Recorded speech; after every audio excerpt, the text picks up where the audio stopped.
What is going on, everybody? Welcome back. It is Sunday. That's right, folks. It's Sunday night. Welcome back to the stream, as always. I hope you all had a good weekend. I hope you had a good day yesterday and today. Obviously, I don't stream on a Saturday night, so I have no idea what you guys were up to yesterday. But anyway, I hope you're doing well. Welcome in, as always, the start of the new week or the end of the last week, all right? So we're going to be breaking down a little bit of a topic this evening. I've been seeing loads of people posting all about how bullish the Clarity Act is and how it's great news that we might get an answer. Well, I want to dive into why the banks are rubbing their hands together. They are literally like, yes, we win. And people just simply don't see what I think I see anyway. I mean, I don't know. You guys can tell me at the end of the stream and maybe I'm just in a completely different place. But I am on the side, which I've been for a while, by the way, that I thought, yeah, it was kind of okay. But I've always been saying, certainly for the last couple of weeks, I didn't think it was going to be the biggest thing in the world. And tonight I'm going to try and confirm it. Now, people are probably going to go, oh my God, here he comes, Mr. Bearish again. But I just want to break down what's been said, why this matters, and ultimately why, yet again, the banks are about to win, okay? Which is kind of crazy to think about. And this is not just about passing legislation. This isn't just about, oh, the Clarity Act's in, great, like everything's going to be super, super bullish, all right? But we'll walk and talk it through. Then I'll come to the charts a little bit later on and we'll set up what the week looks like. And we may stick around for the futures market open. I don't know, all right? We'll see. We'll see how many people are in here. If there's a good number of people in here, then we'll stick around. If there isn't, then I've got other things I need to do, if I'm dead honest, right? And that's just me being me. I do have other things. But anyway, I hope you're all doing well. I hope you had a good weekend. As always, hit the like button when you walk through the door, and do make sure you hit that subscribe button. We're on our way to 40,000 subscribers. We're very, very close, actually. So it would be massively appreciated if you haven't already subscribed, if you hit that subscribe button as well. And if you're on TikTok as well, don't forget to hit the follow button.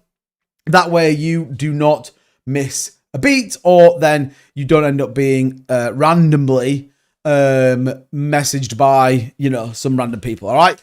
So, like I said, tonight I want to walk through just a little bit about what the Clarity Act is, and, well, not even what it is, by the way, but what's the latest update, all right? What's the latest update, and what can we therefore expect over the sort of maybe this week, okay? Maybe the kind of this week. So, if you remember, and I would show you this TikTok, but obviously TikTok gets weird about it, and they're like, oh, it's not original content, and then they just like close the stream down, so I can't be bothered, right?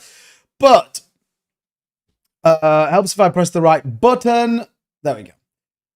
So the Clarity Act has been kicking around for a while, okay? It's been kicking around for a while, and one of the biggest debates that people have been having, and one of the bones of contention has always been stablecoin yield, all right? The banks don't want it. The crypto market does. The likes of Coinbase and Kraken, all these people that kind of want this to go through, want to have stablecoin yield, okay? But the banks, like we've said for a very long time, have kind of said, like, no. And let's understand that yield, or you may know it as interest, is the kind of leverage that the banks have got to basically make people put their money into the bank. There is no other reason, if you think about it, as to why you would use a bank, okay? I mean, you could argue and say, well, I want some safety and some security with my money. But realistically, if you objectively look at why you would use a bank, it's just because you think you have to, okay? Because if you didn't, you could use anything else. You could use cryptocurrency, you could use assets, whatever, right? But essentially the banks giving you interest is the carrot that makes you want to put your money in the banks, all right? It's kind of wild if you think about it, right? So the Bitcoin cryptocurrency stablecoin yield then is a direct competitor to the banks, okay? It is the one thing the banks can offer that to everyday investors is like free money. It's not free money, and when you read between the lines, you either end up paying for the account you've got, or you kind of get screwed on some fees, or somehow the banks take the money back from you. But the stablecoin yield has been the biggest bone of contention. The banks don't want to give up what they have. So we've had some pretty interesting announcements recently that could form part of that. But what is the latest, okay? Well, the $500 billion threat on stablecoins, okay? This is the money we're talking about here. This isn't chump change. $500 billion is what we're talking about when we talk about stablecoin yield versus traditional banks. And the fact of the matter is, the banks simply cannot allow this to go through in the initial way that it was worded. Why? Because the banking system would collapse. Everyone knows about fractionalized banking. Everyone knows that the banking system is essentially just a complete and utter scam. But what you have is if everyone was suddenly saying, hey, I'm going to take all my money out of the banks, I'm going to go and invest it in a Bitcoin, stablecoin, whatever, stablecoin yield, you would have this massive run on the bank. The banks would simply collapse. There wouldn't be enough collateral. There wouldn't be enough assets in the bank to get it. Now, what's crazy is, assuming the Clarity Act goes ahead, prediction markets are saying that $500 billion could leave the banking system by 2028. So this would be the Clarity Act going through. This would then be it being used, and it would then grow. Let's be honest. The banks simply will not be able to compete with the yield that stablecoins can offer. If you look at what something like USDT just announced with over $1 billion in net profits, they can offer way bigger yield than anyone can in a banking system. Think about how banks generate capital. They loan it out, they charge an interest rate to people that borrow it, they buy property, they buy land. So they would have to up all of that, which then means that why would people do it? Then when you talk about potentially using collateralized stablecoins, then it all gets a bit weird. Now, why is this different right now? And what do we need to kind of, understand where the latest announcement is as to what's going on? So the fact here is that, look, stablecoin yield deal is now removed, allegedly. And it removes the risk for the crypto bill, which basically means that they can progress forward. Now, you'll hear loads of people talking about how the Clarity Act's going to now start to step forward, that there's loads of good news coming, and that this week could be bullish for cryptocurrency. Basically, you have a couple of senators, Ashbrook and Senator Tillis, who have both kind of said, look, we are prepared to compromise on the Clarity Act, on the stablecoin yield narrative. Now, this isn't really anything new than we got a couple of months ago. So people are spinning this story that it's like loads of new stuff. It's not at all. What's going on, Selmo? Good to see you, buddy. Welcome in. Banks have not beaten crypto, but rather the two sectors are converging. With banks adopting blockchain technology, the crypto firms increasingly seeing bank charters. So all of that, you're absolutely right. Banks are stepping forward into the crypto market. However, they absolutely do not want to relinquish the one thing that generates them money, interest, and profit, and that is how they create yield. So yes, the banks are integrating blockchain. The banks are coming on board with institutionalized investment opportunities, ETF products. But if the banks truly were adopting cryptocurrency, they would yeet the fiat and they would absolutely support stablecoin yield, and they won't. So the fact is that now we kind of have this idea that there is a compromise, and we need to walk through exactly what that compromise is to understand what that's going to play out to you as a cryptocurrency investor. So generally speaking, we're seeing about 5% yield, okay? This would be in dollars or stable coins, but generally speaking, Coinbase, for example, does about 5.25 on USDC. You can get about 5% on a legitimate lending protocol, okay? If someone's offering you like 300% on your stable coins, it's a scam, all right? Just understand where it is. And there are two absolute unique differences between banks and stablecoin providers because they can offer just different yield opportunities. And actually the broader market here is that when you go into other aspects of it, lending, you kind of go into borrowing, collateralized loans, all that kind of crazy shit, right? You can kind of get into there. But we got an interesting piece of legislation that just recently got through, or should we say some wordings that have now got through, which is directly related now back to the stablecoin bill. It says to basically words to the following effect. And this is, again, pretty recent and isn't like today. It's like, oh my God, breaking news today. But basically, the act is now moving closer to law after the final stablecoin rules ban passive yield, but allow activity-based rewards. So we broke this a while back. We kind of walked and talked through what this meant. And it was kind of a bit of a debate at the time. Wasn't really kind of agreed to anything. But now it's kind of been agreed, all right? The banks have said, yeah, we're cool with this. And obviously then from a Senate perspective, they've gone, all right, yeah, fine. Like I kind of said a couple of weeks ago, the Senate, probably driven by Trump to a degree, is like, shit, we need to get this through. Because if we don't, and they go to the midterms and this isn't through, I think they struggle to get it through, if I'm dead honest.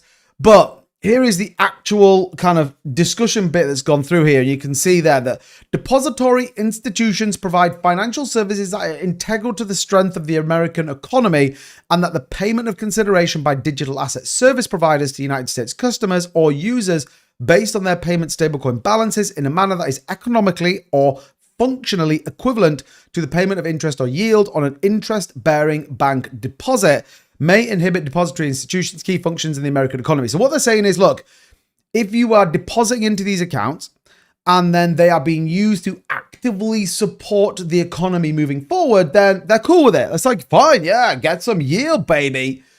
Payment stablecoins represent a significant innovation in financial infrastructure that can strengthen the United States payment systems and a primary of the United States dollar. And the activity-based rewards and incentives tied to the use of payment stablecoins and participation in distributed ledger systems are critical to enabling innovation, competition, and consumer adoption. That's the big kicker here, right? The fact they say this, activity-based rewards, not you can just have it and hold it. Prohibition on interest and yield says, in general, no covered party shall, directly or indirectly, pay any form of interest or yield, whether in cash, tokens, or other considerations, to a restricted recipient, solely, which would be A, by the way, solely in connection with holding of such restricted recipients' payment stablecoins or on a payment stablecoin balance in a manner that is, it's actually economically or financially not supportive of the United States. Basically, if you're just going to dump your entire investment into the stablecoin yield, you can't get it. Now, you have to ask yourself objectively why that would be. Why would the banks not want people to put their money into the stablecoin market and just get yield on it? Because they simply cannot afford to do it, because they haven't got enough money in order for people to go and do it. Think of it. If you could go and earn 5% yield on stablecoins in a relatively supported, it's like stablecoin backed account, why the hell would you go and get like 0.5% interest on some sort of shitty ISA? Like, you just wouldn't do it. And they can't afford the run on the money. That's the problem. Any thoughts, bro? If again tonight the futures market up and they will manipulate again? I honestly haven't even looked at it, but we'll take a look at it before it does. Assuming we have enough people in here to bother with looking at it. But yeah, potentially. I'm not well, bro. Hence why I was off for 2. It's all good, man. It's all good, BF. We missed you too, buddy. I was asking where you were. Baz Husky says you should definitely get in the Discord. You should definitely get in the Discord. What's going on, Husky Man, as well? Good to see you. Okay. So this is the first indication here that the banks are winning to a degree. Because although, yes, great. Okay, I can earn it on an activity base. Why do I want to be moving stablecoins around? Why do I want to be using it as a transactional event? I want to hold stablecoins and I want to earn on my yield. I don't have to use my account. If I get an ISA, for example, let's say I get a high interest rate ISA at like 2%, I don't have to transact in and out of that ISA all the time. I can just dump money in it and leave it, and it just earns a percentage of yield. So in my opinion, this is the first narrative that you then say, well, the banks are, the banks are kind of winning here. They're kind of positioning it to make sure that you still use your money. Because remember, whenever you're using money, the banks are going to win somewhere. For example, you take your stablecoin payment and you go and buy something. Well, the banks will win at that point. You pay for credit card, you pay for it with whatever, right? They will absolutely kind of get there, right? It will absolutely kind of, support it, which is very interesting indeed.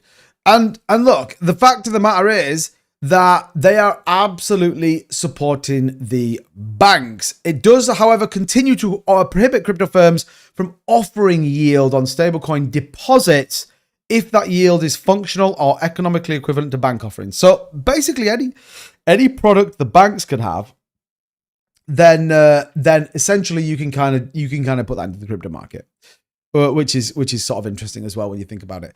Now, again, there are months of negotiations on the back of this between the crypto and banking industries facilitated in the White House. And look, this is now starting to come to an end. But the new section of proposed Digital Asset Market Clarity Act, so this is a new bit that's been put in there, would essentially, like we said, ban the stablecoin issuers from offering yield on the top of it.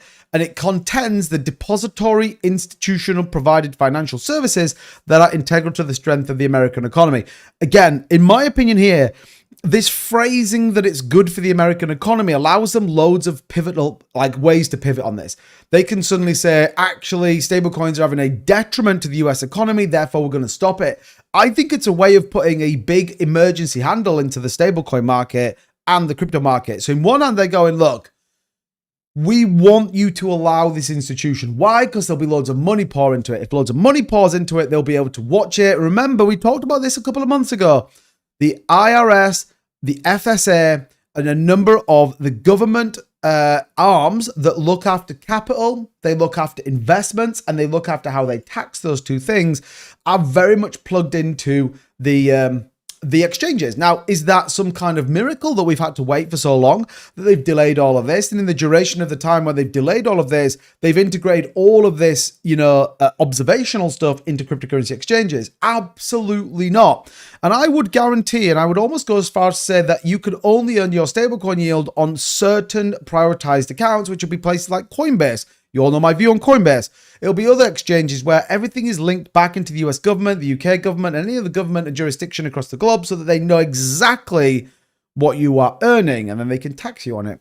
And actually, this could become a cash cow, which is, again, my opinion for the second point, why I think the banks ultimately will win this narrative, okay? Which, again, is not great. Personally, all right, that's just my very, very personal opinion, and it's interesting that Coinbase themselves are kind of spearheading this new stablecoin update. So they're spearheading this kind of idea that, look, the long-awaited stablecoin yield compromise is allegedly coming this week.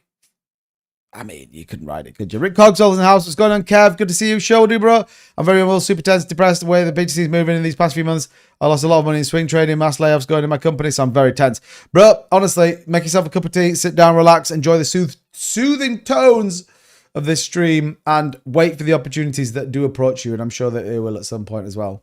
So yeah. So it's interesting, isn't it? So like we said, Section 404, which is the first thing we were talking about here, and the ban on just caught the dump on Ondo. Did it dump? I thought it was like 3% up on the day. Oh yeah, that's a bit annoying. Okay, I was watching that. So again, Coinbase's CEO Brian Armstrong urged the Senate Banking Committee to mark it up. Lots of people obviously in the world of, hey, get it marked up, right? Get it done. What about XRP? Stick around and we'll talk about XRP in a minute. I want to take the first half of the show though, just to talk about the reason I believe the banks are going to win it, okay? Why the banks are winning and why people are getting all of this wrong. So you had one of the biggest advocates for this now is always saying, hey, let's kind of move forward with it. Like, it should be great. It should be great. It's going to be great. It's going to be wonderful. We're going to be able to tax everybody and do all the things that we haven't done for a while, right? The reality is, and it quotes it here at the bottom, in the end, the banks were able to get more restrictions on rewards, but we protect what matters and the ability for the Americans to earn rewards based on real usage of crypto platforms and networks. And that came from the chief policy officer at Coinbase. It's like, yeah, okay, I get that. But all of the people that want the Clarity Act to go through now think this is a good news. Just go and have a look at what people are saying on YouTube. It's hilarious. Everyone's like, oh, this is fucking bullish. Can't believe it. Great news. Clarity Act. Let's frigging go. And it's like, bro, no, come on. And bear in mind, I was kind of like a big believer in it. Like, I was like, yeah, do you know what I mean? I'm all about it. But yeah, not so much now. I mean, just look at this, by the way. Just look at this. Crypto deal is done. Breaking Coinbase makes a massive announcement. He's done it. XRP Clarity Act. I mean, that's just ridiculous if you ask me. But anyway, the Clarity Act announced urgent Clarity Act update. The Clarity Act finalized. This is why crypto market will explode. It's like, oh my God, here he is. Look, the man himself. It just happened today. I told you guys, XRP Clarity Act bombshell. I just don't think it's as good as everyone is making out to be. They're either naively just talking nonsense or they haven't actually looked into what this means. I'm going to go for both. I'm going to go for both. That they've all gone, oh, it's a Clarity Act. Quick, slam a video out. Hey, guys, massive update. The Clarity Act just got a load of bullish news. It's coming. It's going to be signed into law this week. No, it's not. And it's actually a bit shitter than a lot of people think. All right? Just my personal opinion. Anyway. So if we kind of bring this back to some element of discussion, Bits Crypt, what's going on, buddy? I can't get used to you calling you Bits Crypt. Can we change it somehow? And you can't be Bits because it feels like it's kind of some sort of weird rip-off of my name, but I need to call it, I'm just going to call you Blazer. It's just easier. It's just easier, all right? Don't hate me for it, all right? You change your name, not me. What's going on, VHF? Good to see you, man. Welcome in. Tom makes up for Zebek. Been wrecking me lately. Yeah, Zebek's been on the move today, in fairness. V1 holders, yeah, Lunk's been killing it. I think he's down about 8% today, but yeah, Lunk has been absolutely skyrocketing. Absolutely skyrocketing. So there's been a really interesting kind of view here from Chris Perkins. Now, he's the CEO of a 250 digital asset management, and he stated that if the US Congress fails to approve the proposed market structure regulation, the long-term development of the crypto sector will not be a problem, okay? This guy kind of knows what he's talking about. It's an interesting thought. If the Clarity Act doesn't go through, everyone's, or certainly I think some people are a bit like, it's probably okay. Why? Because you already have an element of growth in the stablecoin market. You already have utility that needs to be used. Like, people are using stablecoins and they're seeing more and more integration with actually things like Visa, MasterCard, payment systems that you can use. Now, obviously, they are all still tied back to the banking system. However, this is kind of playing out. According to Perkins, a significant transformation is already underway on the regulatory front. The US Securities and Exchange Commission, headed by Paul Atkins, and the Commodities Futures Commission, headed by Michael Saylor, are working towards creating a comprehensive regulatory framework for crypto assets. The process is expected to bring the certainty and stability and classification system that the sector has long needed. So when you kind of think about that, you're like, well, who is the Clarity Act really for, and why are we bringing it? Okay, that's the question then you have to ask yourself right now. If the banks truly are the ones sort of getting the benefit here, then what does it mean if you're a cryptocurrency holder? And what does it mean then if the Clarity Act coming through? Well, the fact is that it could end the regulation by enforcement. So it would be a world where cryptocurrency in essence could flourish. People could invest in it. You would get really clear rules from the SEC and the CFTC, which would be specific to the US and probably would be adopted broadly across the rest of the world. But what are the three big things it would then unlock? So if we come from the narrative of, okay, maybe this is actually good news and 2bits talking nonsense and it's all great, institutional capital will probably flow into this market. Now, will it flow any more than we're seeing right now? Maybe. I mean, I don't know why it would, but maybe. Potentially you're going to get loads more ETF expansion. Okay, so ETFs maybe start to skyrocket and get a bit more bullish. And, you know, potentially the US markets grow in the crypto market. Maybe US becomes the true hub of everything doing. And allegedly, and you could take this as, you know, it is allegedly, right? I'm not going to say it's anything other. But allegedly, there are people like BlackRock, Fidelity, and actually core banking partners waiting to get into the market. If you're a holder of XRP and you keep up to date with all what I've been talking about here on the channel, you'll understand that there is a lot of banks that are already starting to dip their toe in, specifically with some native altcoins. HBAR would be another one, XRP would be one, Ondo Finance is another one.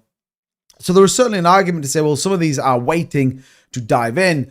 But once these are all agreed and the rules are clear, then look, they can deploy an absolute shit ton of capital into this market. What does it mean for you? And what does all of this mean for you? We're all crypto investors. So when I say you, I mean the proverbial you, which is including me as well. What does it mean? Well, look, the short term would be that you would have less yield opportunities on stablecoins, right? Let's just call it as it is. If the Clarity Act passes, you're not going to be able to go and get probably these like 20% stablecoin yields. So these could be anything on yield farms, DeFi farms, whatever it is, right? Everyone knows who they are. Arguably on some cryptocurrency exchanges, you can get it. I know that on Mexi, for example, you can get like 19% on your stablecoin deposits. I think on Bitunix, you can also get about 15% stablecoin benefit on their Weex. I think do it as well. But yeah, which means you get lower passive income. I mean, I don't like the terminology passive income, but you understand my point here. You would get less, all right? And ultimately, some DeFi protocols, you would essentially lose your appeal. Because the debate would be, well, Aerodrome Finance. You all know that I stake Aerodrome Finance. Loads of people know that I stake Solana, etc. Well, does that become regulated under this rule or not? Okay, does it or not? So what does that mean? You might actually get sell pressure on yield-based platforms. Aave, obviously I know with the recent hack it's not great, but you know, Aave, ETHFi, ENA, all of these could see massive outflows. People could just go, right, screw it. I'm just going to go and get regulated institutional grade yield from the banks, from the, you know, I'm sure it'll be approved offerers, you know, Coinbase, all that kind of stuff. Clarity would be good, but more beneficial for US banks and US lending. Crypto, it's kind of a double-edged sword. Crypto, I think, will still grow steadily without... Exactly, Paul. Exactly my thoughts. And I think that's a sensible way to look at it. If we were to then say, well, okay, what could the medium term on this be? How could it be better, the longer this goes on? Well, with more capital flowing into it, you would essentially get a higher price, higher valuation on assets. Bitcoin could rally more. Stablecoin markets would obviously then support broader adoption of the crypto markets. That could be good news. It essentially would be safer. You would have people probably getting less wrecked, those that are buying Bitcoin at the top or whatever. You could also see a bit more confidence from a retail investor, those that just want to dip their toe into the blockchain world rather than just, randomly holding it on some sort of nonsense exchange. I think where that could then work out is how that builds out into some of the kind of yield platforms. There'll be some new ones pop up. There'll be kind of yield farms, which are just stablecoin farms, which I'm sure will then be some kind of institutional bridge to a real estate investment, lending protocols, borrowing protocols. I mean, we've seen it with a couple of coins. If you remember, Tectonic was one of the big ones on the Chronos system that skyrocketed based on the fact that it was offer some sort of insane benefit. You also would absolutely see a winner and benefit in all of the layer 1 protocols that we had. Why? Because that's where most of this stablecoin yield will go. We all know that when you look at something like, when you look at stablecoin adoption on, say, things like Ethereum, then we know that that's massive. So look at the stablecoin market cap, $165 billion on Ethereum. Look at Solana, $15.77 billion. All right, pretty crazy. You'd also probably get it on the XRP ledger. We know that's been built out. Base chain is probably another one, $4.98 billion. These all big, big markets with big stable coins on that are cheap. Okay, if you were to look at, say, Bitcoin, it's not as favorable. Like, no one gives a flying shit about Bitcoin when it comes to stable coins. So actually, Bitcoin might not be a beneficiary here, other than the fact that it would get institutional investment when it comes to things like ETFs and all the rest of it. You would also get significant increase in infrastructure, tokenization plays, and payment rails. Now, if you don't know what payment rails are, these are essentially government-backed ways of transacting money. So Visa, for example, runs on Swift. That is a payment rail. So you may get kind of some of the bigger ones, right? Yeah, it may not, Fatsonic. It may not. I think at the minute, what you've got, I think, just my personal opinion, and I'm 100% happy to take anyone's view on this, by the way, because it's not just about my thoughts, it's everyone else's, but I think everyone is positioning the Clarity Act as this huge firework event that we're going to get the Clarity Act sign in and Bitcoin's going to boom, off it goes to 100K and altcoins start and everything's back to being absolutely max bullish. I just don't see it. I just don't think people care that much. But I think where the kind of real narrative sits here, right? Where the kind of real crux of everything that is going on, the Clarity Act won't kill the crypto market, okay? It's not going to destroy everything. We're not going to, yes, we might see some volatility. Yes, we might see a little bit of sell pressure, whatever, right? Whatever. Bitcoin spiked, did it? It doesn't look like it has. Doesn't look like. I promise we'll get to the charts. You said a boring lot. Oh, it has spiked actually in the 15-minute. Wow. I promise we're going to get here. Just let me finish off my little ranty rant about what's going on with this. All right, and then we'll get to it. What you probably don't then get, which I think you should get, will be competition between banks, competition between stablecoin providers, which should create some healthy tension. Now, we've seen this with ETFs, so maybe we get a little bit more. But when we get integration with banks and we get infrastructural layers, when we talk about things like Solana and Ethereum and XRP, then this could be a completely different narrative that we all did. So here's the question that you've all got to answer. Did the banks win on this announcement or not? Did the banks just win? Question mark. Yes or no? Answer on the poll. Because essentially banks will win on the deposit side of things. So banks will win on the deposits because banks will be the ones that will custody this. But on a broader scale, on a longer market, maybe the crypto market wins overall. I don't know. Let me know what you guys think. Let me know what you guys think. Chat in the thing. Put your answers on a postcard and let me know what you think. All right. And I don't know if one of my kids has just got out of bed. Spare me 1 second.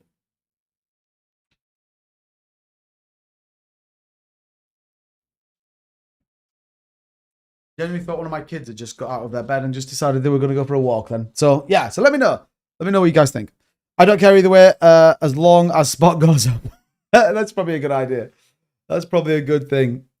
Yeah, banks won because crypto people don't understand their legacy. What? Legolas? Well, I'm hoping nukes some shorts. Yeah. Tackle manipulate before market opens as usual. Wrecked my short again. Bruh. Can I behave? Why were you short on this market right now? Why were you short on that market? I don't understand why you would be short there. So look at this, by the way. Look how this is playing out. We talked about this the other night. I said we'd hit this top point. I'm like 80,000. I think Bitcoin retests 80K, you know. No, I'm not, Craig. I just thought I'd heard the bedroom door open. What's going on, buddy? Welcome in to Zarko, is it? Welcome. I can put the charts up for you guys now on TikTok. Sometimes TikTok's a bit weird, so let me bring the charts up for you guys so you can see what's going on. There you go. There you go, everybody. So yeah, we've been talking about this move back to probably 80K before we see the dump. We talked about this back off the 21, so when we got that bounce here, this was kind of how we played out. This structure here, when you look at the broader time frame, again, how this kind of plays out and what we're seeing, very similar structure. Now, don't forget J-Powell's last day, 15th of May. That is coming up in 2 weeks' time. It's actually a week on Friday. 2 weeks, Friday just gone. So, yeah, I mean, it's kind of interesting as this plays out, but this is kind of where I sit right now. This is what I'm watching. I'm definitely seeing a move back up to 80,000 or there or thereabouts, and then a push down. Do I see us wicking maybe above it? Yeah, potentially. Wipe out a bit more liquidity, 80,500, but that's the kind of macro structure that I'm in, and it feels like it's definitely kind of playing out. Momentum feels like it's pushing to the upside, but I think that's what they want you to believe. I think they want you to think that the markets are all going to pump. We've seen this a number of times before over the course of at least the last few months, where you assume the market's going to rally and then they dump it hard on a Monday. So, you know, we'll see kind of what that looks like. But yeah, I mean, I'm not in any positions. I bought some, well, I think I told you guys this. So I bought some more Solana the other day, like 2 days ago, something like that, I think it was. But I'm not buying anything big. I bought like 3 Solanas, like 180 bucks or whatever it was. I think it was like $81, something like that. So I'm not doing anything crazy. And if anything I'm buying, I'm trying to buy it so that it's just going to keep generating more and more for me. So I'm just kind of dipping my toe in here and there. Nothing sort of super crazy. But yeah, I mean, my view is, like I said, I'm still in this place where we come a little bit more to the upside before pushing down. But it was open on Friday night, still was holding it now. Tucker comes out, came out and pumped the car. I mean, has he announced anything? I didn't even think I'd seen anything from Trump. It's all been a bit quiet, hasn't it? Unless you've seen something that I haven't. Trump visiting fans of the PGA Cadillac Championship, which has been hosted at the course Trump National Dorian, Miami. Okay, cool. Pretty interesting.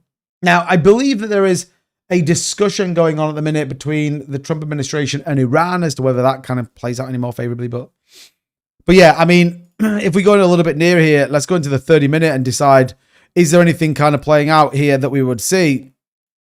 And I mean, if you kind of argue there, look at that cup and handle pattern playing out. You know, what's the rule on the cup and handles? Fibonacci them, 6.8 or the 0.5.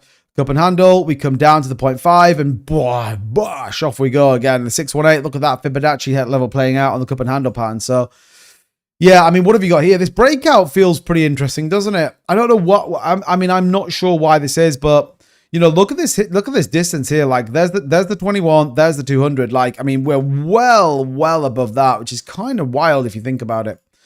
Go a little bit nearer the 15-minute. I mean, the 5 minutes probably given us a little bit more of an indication here, but I mean, look, we're kind of breaking out from that. If you take that range there, where would you go to? I mean, you're probably sort of like that, aren't you, really? Starting to just play out. A little bull flag coming in there. I mean, I wouldn't be expecting that unless you go from candle bodies. If you took candle bodies, it starts to get a little bit more interesting, doesn't it? If you sort of went here, the candle bodies there off the touch point starts to get interesting. Little wick up there as it starts to play out. 200 moving up. Where would the measured move be? Everyone knows what we do here. You go from there and you go to there and you say, well, that's the measured move. Where's the breakout from here? The breakout goes to here. Arguably, we're going to see 79K. Maybe BTC pushes a little bit higher. You know, maybe it goes there. Maybe it goes there.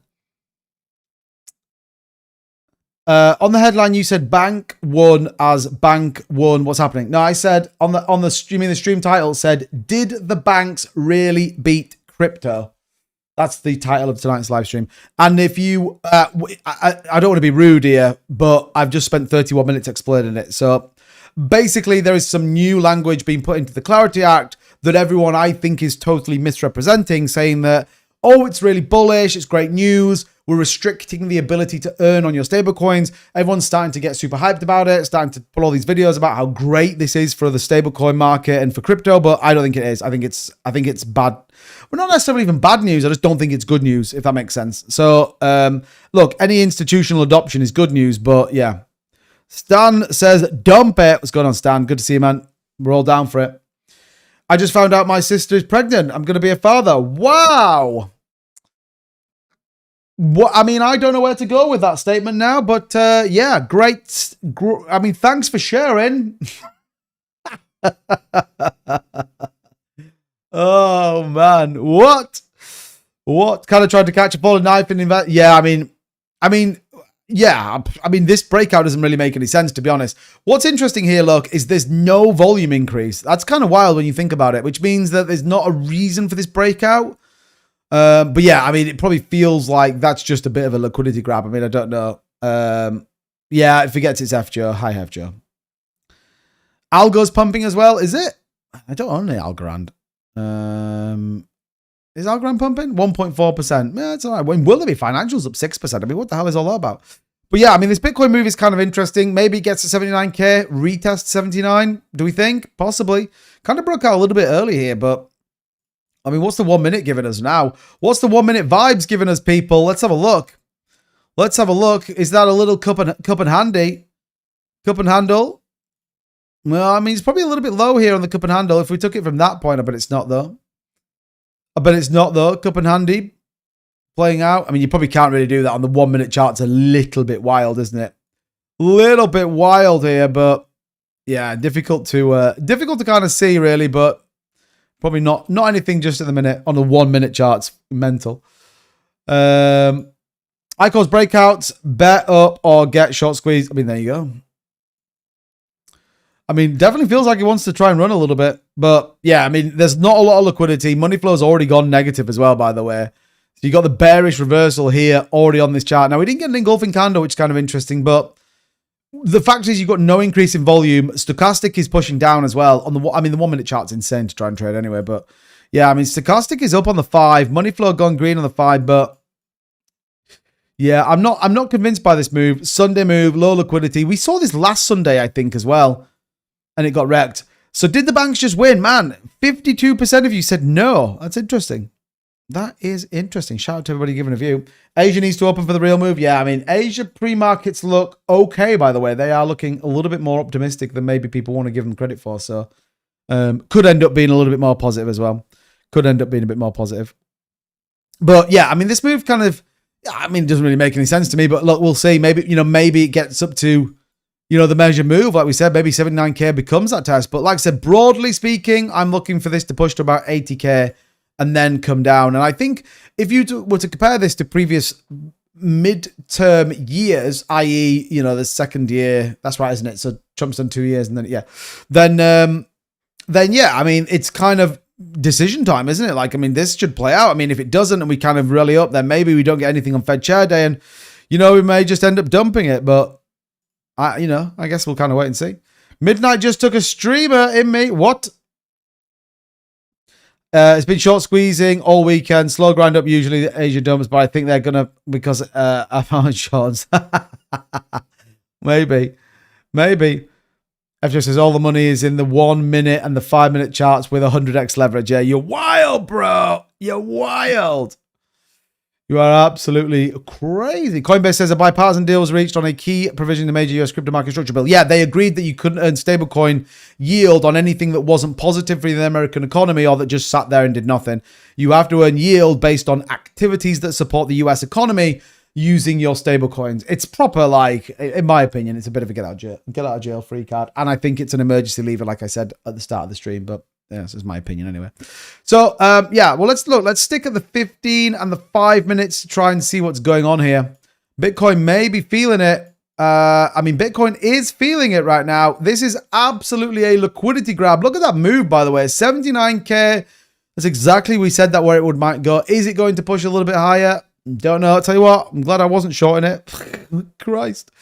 But yeah, I mean, look, 79K, we said the measured move was there, and the measured move has just broke. I mean, man, Bitcoin, definitely the Sunday liquidity move there. Pretty spicy. I mean, look at that. Look at that, by the way. I mean, I'm not even joking. I am literally not even joking, that measured move. Look at that, bro. Look at that fucking move, bro. Are you kidding me right now? Are you kidding me right now, bro? Bruh, buy high and hold till sail away. I mean, that's it. So are they still writing the clarity? Yes, it's not signed in and it's not done yet, but they are adding another provision to it that may end up giving some slight variation to what people thought. But yeah, that measured move, man, it's kind of wild, right? Bitcoin printing on the 5 minutans and no one really knows why. But yeah, there's the breakout measure move. I mean, it's actually a bit higher than the measure move, which is kind of even more insane, to be honest. Unless you went, I mean, technically, is it there? I mean, it doesn't feel like it's there. Unless someone's going to tell me my TA is a bit naff. I mean, maybe, but I guess that's the bottom of the move, maybe, but it's a little bit more like it's there, really. But yeah. When UBI, I'm sick of working. Yeah, well, you and me both. You and me both, to be honest.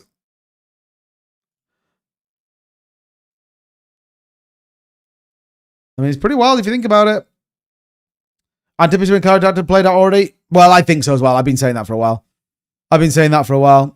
Within the last 5 minutes, the bull run has started. We've had so many good things on the channel. It's like, yeah, the bull run's here. Let's go. Let's do it. I'm all about it. I'm all about it, folks. Let's get the bull run moving. Oh, Jesus. Wild, if you ask me.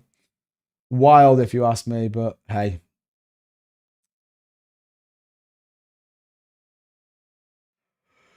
Oh, excuse me, everybody.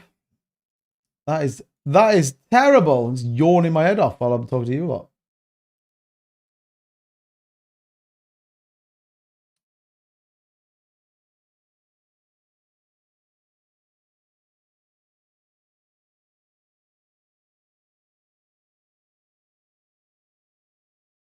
Man, I keep pressing the plus button on my keyboard. It's super annoying. We keep watching the bull. Oh, dear me. Should I buy now, chat? There you go, then. Should he buy now, chat? That's the question. That is the... I mean, I personally wouldn't. It's just pumped like 0.5%, but... Yeah, probably not. Hey, up 2-bit, mate. Bitcoin going to 80, babe. What's going on, Fairground? I mean, you're probably right. I mean, I think that on the daily is kind of where I'm going to get to with that move. Listening in today, New York City. Let's go, Tim. Man, Tim's maxing out some of his stablecoin yield and taking a benefit. But yeah, we said, didn't we? We said this move, 79K. Look at that. BTC, 79K. Liquidate the shorts, get them out of there, and then move down. Interesting, right? The playbook 101, baby. Now you should short this market, I think. Short it from 79,100. I mean, it's a proper scalp, isn't it? That is a proper scalp. You go for the 200, just at about, what, 71,200. Take profit, the lower range there. Get yourself a 2-to-1 ratio. Could be pretty crazy. Could be pretty crazy. Just in, by the way, look at that. Over $17 million in shorts just got liquidated on that move. That's pretty wild, if you ask me. $17 million just got liquidated.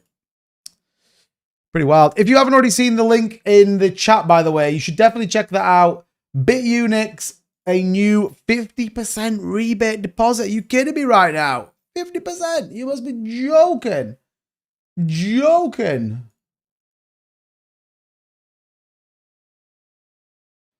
So yeah, check it out. You can set your target way lower and stop way higher. I mean, yeah, potentially, if you want to go risk versus reward, I mean, you could, if you assume it's going to come all the way back in, then yeah, fine. Depends what margin you're using and what leverage, really, isn't it? If you're 40x leverage on $1,000, then you probably, I mean, I wouldn't want anything bigger than that, but I mean, I don't know, what would that be?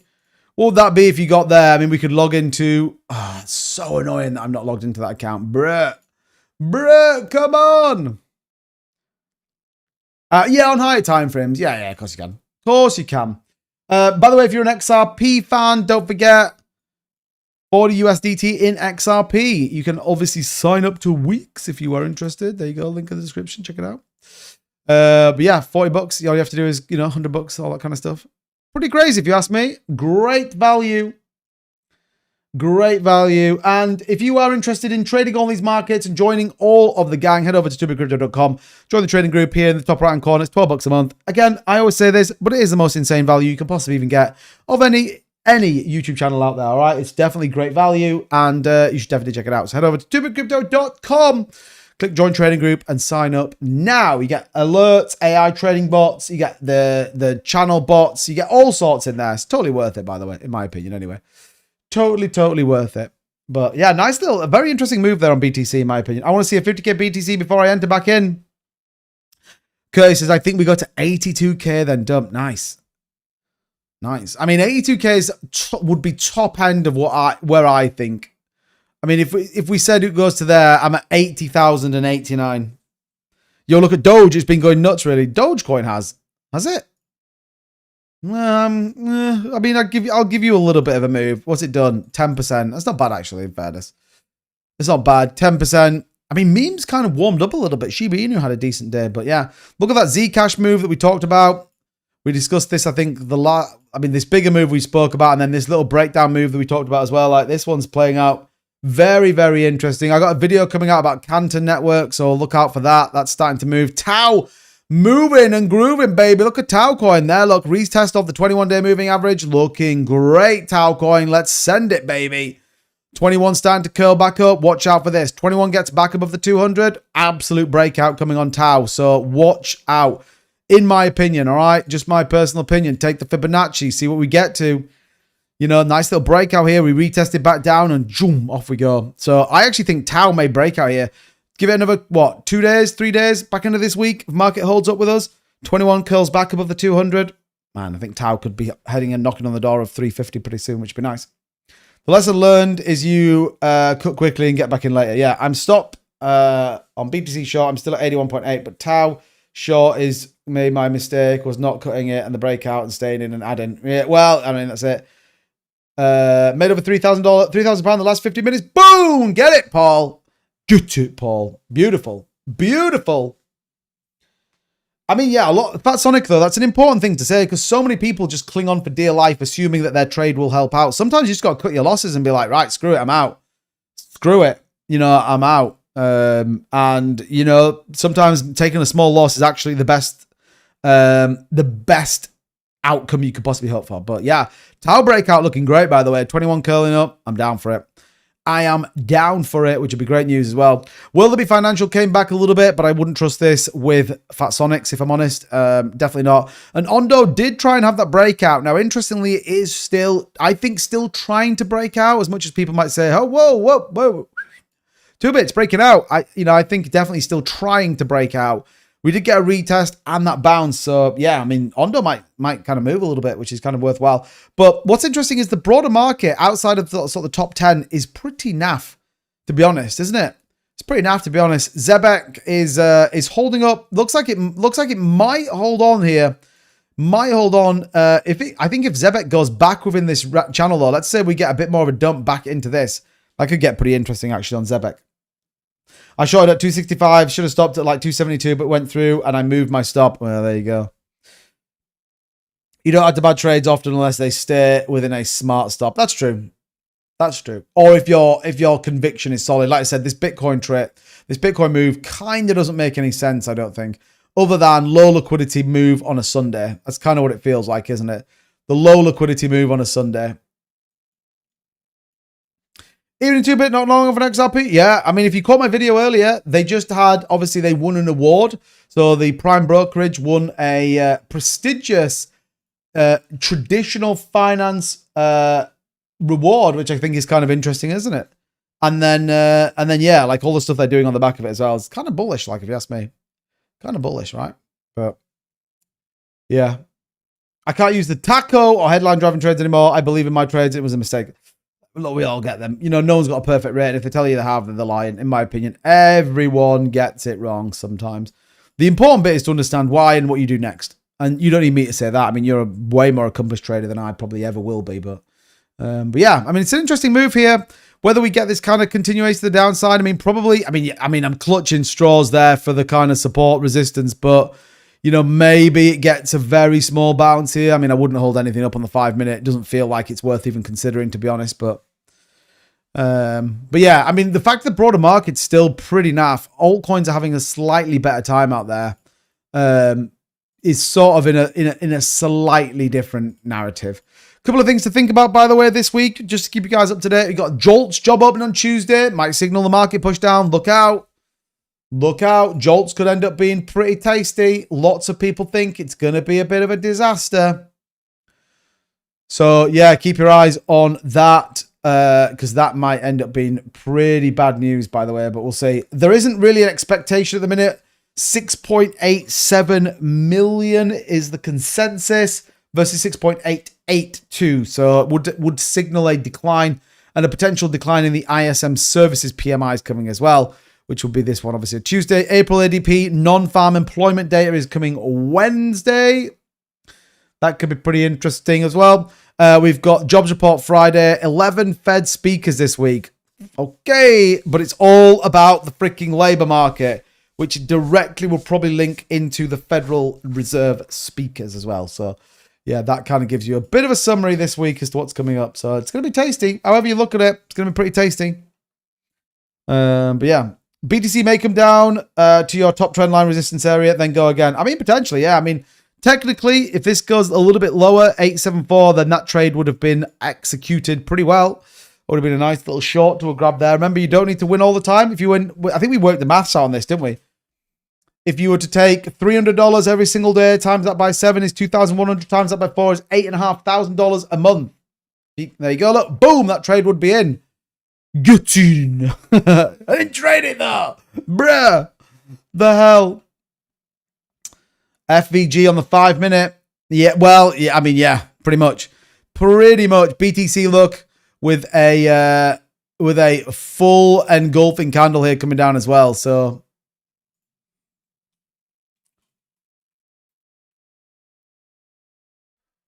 but this time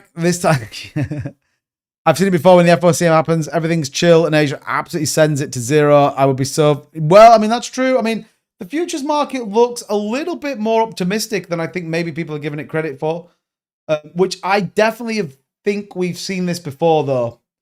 We've definitely seen this before, in my opinion. And yeah, we've definitely kind of been in this world where it's like markets are pricing in one thing and then get something else. We've definitely seen that before. What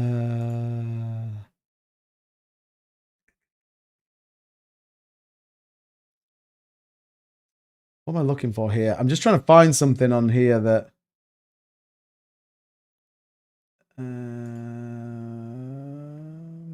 but I can't find it, which is kind of been annoying.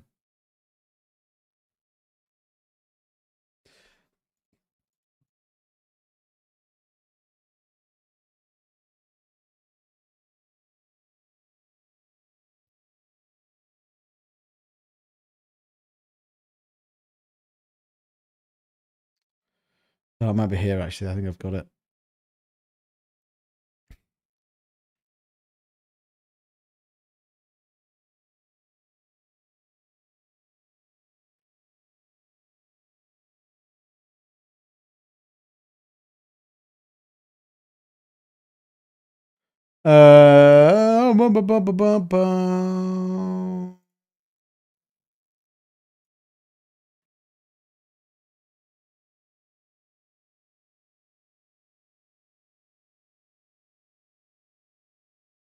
There we go.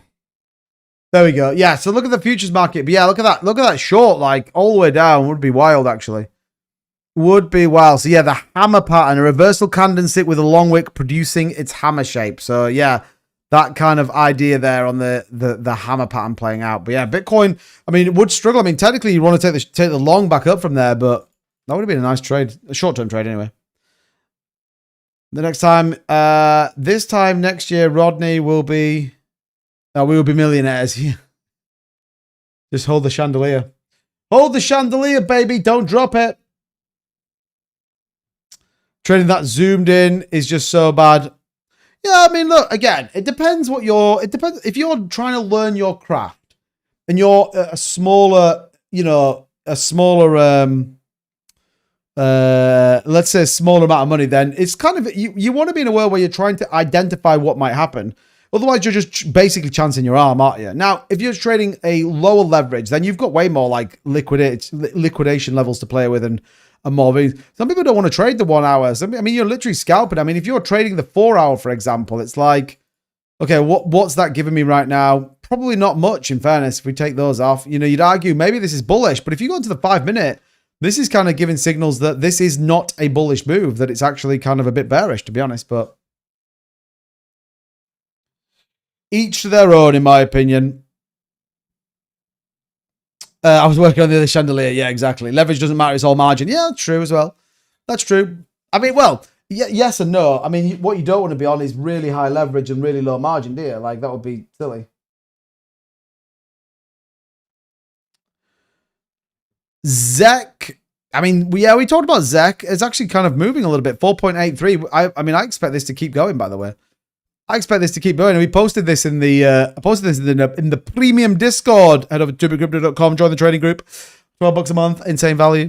Yeah, we posted this move in there. Lots of good discussions going on in there today, by the way. Lots of people making some good money as well. So shout out to everybody that's crushing it in there.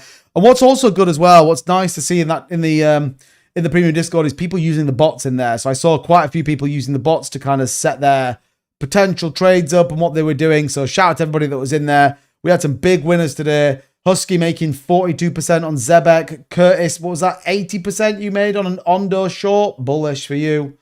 Bullish for you. We had a couple of decent ones in there, which is kind of crazy. Lunk obviously was a big one. 30% on Ondo for Mark Noby as well.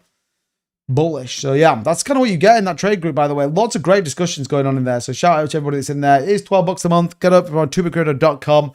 Click join the trading group and you're in. Looks very bullish. BTC, does it? I mean, I don't know if I'm seeing something different, but anyway, Zcash looks pretty good. Not gonna lie, Zcash actually looks pretty solid. BTC, I mean, look, on a macro talk, like on the longer time frames, I mean, yeah, you could kind of argue that actually looks good. I mean, I definitely am in this world where I think it wicks up 80K, comes back down and probably dumps. It may even dump on the labor market news this week. I was trying to see if I could see non-farm payrolls, but I can't see it, if I'm honest. But yeah, because you don't get it on Tuesday, don't we? ADP jobs report. But for whatever reason, it's not on there. I don't really understand why. But anyway. So yeah, I mean that could come into full effect sooner than later. So yeah, I mean the labor market may be the reason why the markets do end up wicking up a little bit and then dumping. We'll see. Like we said, the overall futures market actually looks okay.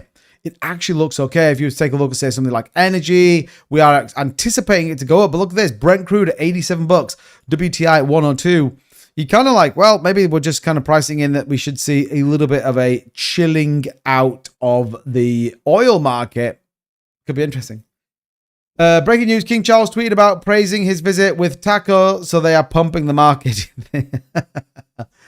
I watched a bit of the King Charles speech, in fairness. I thought he actually did pretty well. I think sometimes he's rubbish, but yeah, I thought it was interesting. I quite like the monarchy. I mean, I know a lot of people have a view of it, but I kind of like it. It's a bit of history, and it's like, yeah, each their own. Does their life affect me? No, not really. Not really. It's squeezing like Tau. Yeah, yeah, it was. I definitely like the line that, 250 years for the US, or as we say in the United Kingdom, just the other day. I thought that was a pretty nice line. I mean, clearly he didn't write that speech, by the way, but yeah, I mean, I think it was pretty good. So shout out to him. Okay, what have we got then going on? What do we need to be aware of? What is on everyone's freaking mind right now? Other than if you haven't already hit the subscribe button, then you probably should. I think that should be on everyone's mind. Oil is definitely coming back down as a risk on assets pump because of it. I mean, that's probably true. I mean, from as far as I'm aware, nothing has changed in Iran, though, right? It's something. I mean, I don't believe anything's changed. I think Trump was allegedly looking at some sort of bill that had been put through, but I don't think he was in a world of like, oh yeah, this bill is like absolutely super crazy. Like we're all about it. Like, let me have a look. Let me see if there's anything coming along with Iran. But I didn't feel like there was. Oh my God, why is that doing that? Don't do that. Yeah. Let's see, but I didn't think there was. So 19 minutes ago, breaking, reports of the source say that, let's have a look. Here we go, look. Reports say a source close to the Iranian parliamentary speaker, Ghalibaf, claims Iran has begun initial military actions to lift the US naval blockade. Unconfirmed, no independent verification yet. Oh, shit. An attack has taken place in Tel Aviv and Israel's Prime Minister Benjamin Netanyahu has died. I mean, come on. Like, how many times do we need to see this? It's absolute bloody nonsense.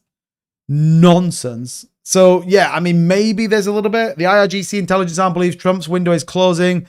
With China, Russia, and the EU all publicly breaking from Washington's position, the US is left with two options: a military strike that risks too much to carry out, or a deal that effectively accepts Iran's terms. Trump is still threatening action, but Tehran believes that balance has already shifted.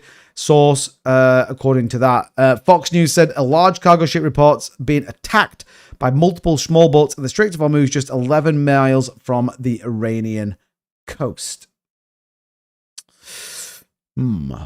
Doesn't feel like there's any kind of de-escalation at the minute. So, I mean, this feels very much knife edge. I mean, maybe we end up with like jobs data comes in and it's absolute garbage. And then like there's some sort of attack going on in Iran and everything just completely collapses by like Wednesday morning. Imagine that. Imagine that. Midnight has got my interest. Interesting. Interesting. I think the US is willing to let Iran try and figure it out for a bit. They're definitely putting pressure on them. I mean, definitely, like, I mean, the US blockade is doing, and what I think is interesting as well is, like, you've got Europe and, like, a little bit of, like, the UK and, like, Spain. They're all, like, going, oh, well, screw the United States. Like, who cares? And it's like, yeah, well, we'll see what happens when the US pulls all its troops out of Europe. Like, that's going to be pretty interesting. What, is there another 5,000 coming out of Germany? Now, do I think we descend into World War III and that all of a sudden because German troops have, US troops have been pulled out of Germany that, you know, someone's going to go into Germany? No, I mean, come on, that's just insane. Like, if we think that's going to happen. But it is kind of interesting to think about, though. And it is certainly interesting when you think about what it looks like. Iran denies US envoy Witkoff claimed to CNN 30 minutes ago that the US is conducting talks with Iran. I mean, it's pretty wild if you think about it. Can you show us the bull flag on the small time frames? Please, with Bitcoin, I want to see something. What, on like the 5-minute chart? I mean, it depends how you kind of look at it, really, but the moves kind of broke out on the bull flag, really. I mean, yeah, I mean, you were kind of here, weren't you? This is kind of what we were talking about. This is kind of a bit of a nothing burger right now. But the fact that it's dumped as much as it pumped tells us that, I mean, if you think about it as well, by the way, you have to include this as the dump. So the dump was what? 0.5%? It's pretty big. The one we did the other night, I think it was a 15-minute, right? 15-minute. I mean, yeah, I mean, you could argue that on the 15-minute. Look, that's probably not. If you take candle bodies, sort of did something like that. You sort of see the squeeze coming a little bit there. A little bit. What's a good buy order price for BitTensor? I mean, there's an argument right now. I mean, I wouldn't buy it now. It pumped pretty well, but I mean, I don't know. I mean, I bought some the other day.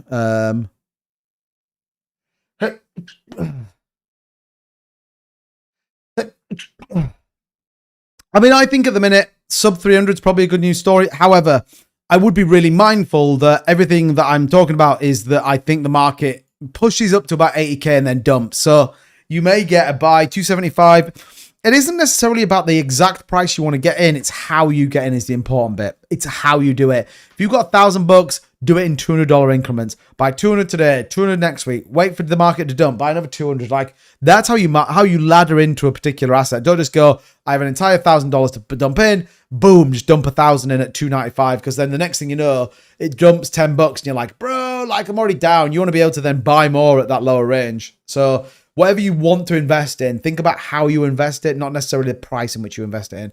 Because yeah, we did like kind of walk through what that looks like and the difference DCA can make, by the way. So many people don't bother with it. Junction took a dump today after a big pump yesterday, so 10%.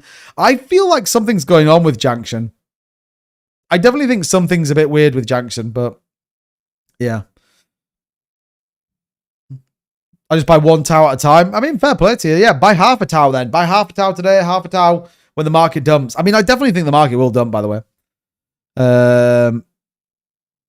In my opinion. Now, do I think that, you know, it can happen sooner rather than later? Well, maybe. But yeah. Corey says, I'm sorry if you went over this already, but do you know what's going on with Saitama? Have we just gone back in time? What do you mean? As in the meme coins, like Saitama Inu. Is that, I mean, I don't know what to say to you, really. That thing, they're all in prison, aren't they? Damien! What's going on, Damien? Good to see you, man. Thank you so much. I am here, by the way. Shout out to you, Damien. Good to see you, bud. But yeah, I definitely didn't go over Saitama. Man, I haven't spoken about Saitama for about 3 years. That's a 2021, you know. I mean, is he even still going? They're all in prison, aren't they? Russell Armand, Manu, whatever the hell he was called. I thought they were all in prison now. Surely that project's not even still going, right? Surely not. Surely they all rug pulled that and ran away. Well, they didn't rug it. They took $40 million out of it each. Like, I don't even know if that's still a thing. Is it still a thing, Saitama Inu? I don't feel like it is.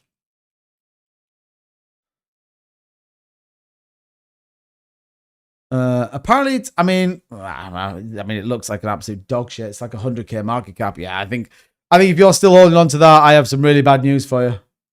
Really bad news for you.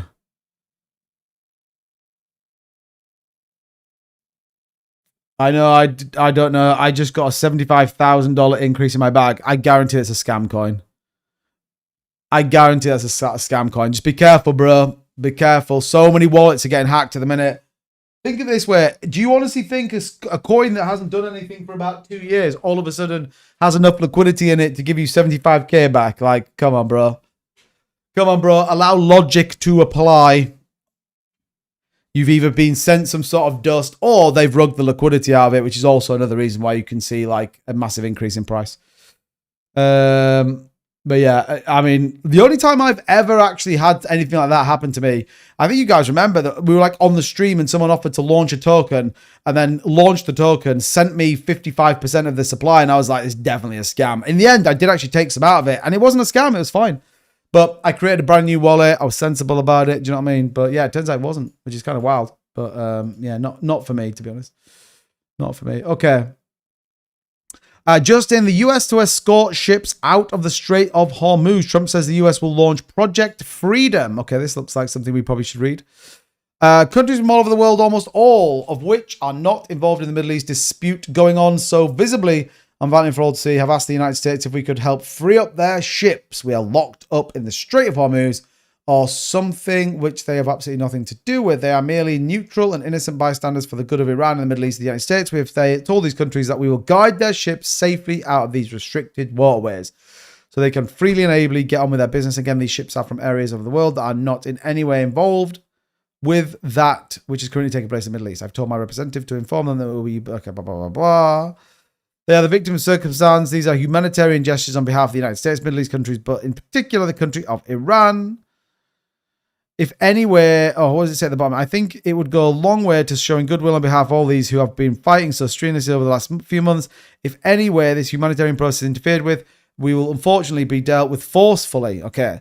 I think this is another way of Trump kind of trying to, like, I mean, I hate to say it, behave, but like tackle on the fact that they're like, yeah, we need to kind of do something here and it's not great news. That's my opinion anyway. That's my opinion. It's a wild ride right now in Iran. But I mean, the markets kind of don't really care about Iran. Or it doesn't feel like they care about Iran. I mean, what's Brent doing? So Brent futures is at 108. Not really doing anything. WTI is at $100 a barrel. So yeah, I mean, there's not really anything kind of crazy going on at the minute, to be honest. Not really anything crazy going on. By the way, if you haven't hit the like button, just drop a quick thumbs up on the live stream. It does massively help out, obviously, with the old algo. So we would appreciate if you could do that.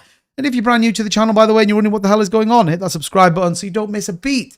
And if you're an investor in the crypto market, this is the channel for you. Please ask as many questions as you want. Give me your thoughts, your views, your opinions, everything and anything. Like, I want to hear it. We want to know about it. Let me know. Let me know. I always use DCA, but I barely use leverage. I came back with more money. Well, you know, that's true. Leverage is dangerous. Leverage is really dangerous. You can lose everything on leverage, especially if you do like cross margin leverage. Like, yeah, you could kiss your entire portfolio goodbye at that point. So Bitcoin right now trying to show a little bit of strength here, trying to give a little bit more of a push up, maybe come and retest that 79K range again. Very, you know, interesting point there. So, yeah, I mean, could play out here. Mouse says, I got my days mixed up. It's the show. Any major stuff? Not really. A little bit of a breakout here on BTC, but that's about it at the minute. That's about it. Nothing like super crazy going on.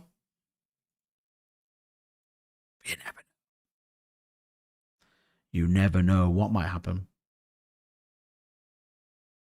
I mean, maybe we get a little bit of a push back up. What's the 5 minutes showing like? I mean, look at that interesting move here.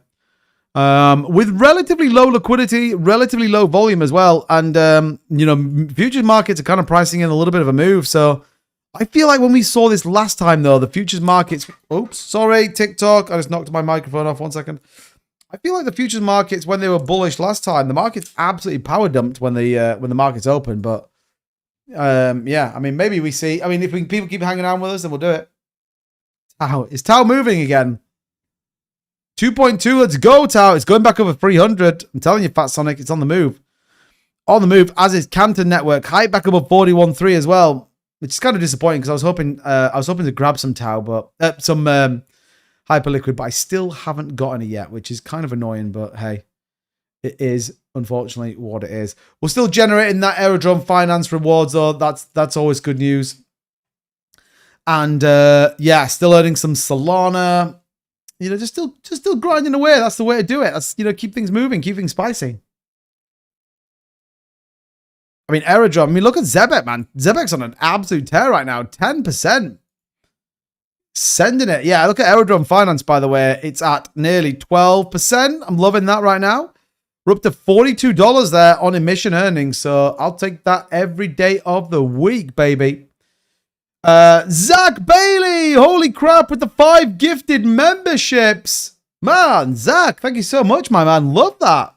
Shout out to Zach, everybody. Let's see some Zachs in the chat. Congratulations, everybody. Congrats if you just got a channel membership. You now have access to the cool little emojis we have. You get some little bullish stuff. Man, shout out to you, Zach. Thank you so much for the 5 gifted. I appreciate that, sir.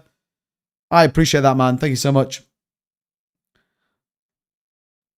Zebek's going again, yeah. Man, Zach, you absolute legend. Let's go, Zach, with the 5.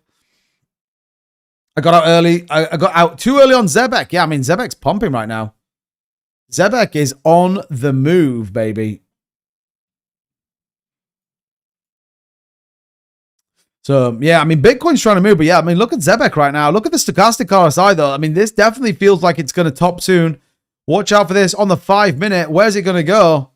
Breakout here on Zebek. What's the measured move, baby? What's the measured move? Zach, you're absolute legend, time. Thank you so much, man. I appreciate that. I appreciate that. Cup and handy. Down to the 0.5 and booyakasha. Here it goes. What's the measured move here from the bottom to the top of the cup and handle? Where are we going to get to? I mean, it's about topping out. You probably want to be taking some profits. Look at the 21 above the 200. Woo! It's a big old move arena. I mean, maybe that gets a little bit more. Maybe. I mean, I'd be taking some profits there. I don't know about you guys. That's the measured move in my opinion. 3537 is kind of where I think that is about sitting. I mean, maybe it goes on a bit of a tear, but yeah, look at this. Good time to take profits if you caught the bottom here. If. But yeah, big move there. If you go to the 15-minute, you could argue maybe it's got a little bit more momentum, but yeah, we got the bearish reversal coming in.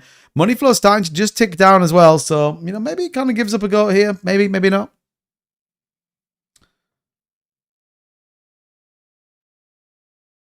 Let's get it, Zach. Let's get it. Make money up or down, baby. That's it. Asia, come save my shorts. Eat my shorts, mother trucker. How you doing with Go Mining 2-bit? Yeah, do you know what? It's kind of okay. I would say I'm very, very new to it, but yeah, so far it's been all right. I actually posted a little tweet about it if anyone's interested in joining me over there. So yeah, I have 2 miners running, and so far it's been fine.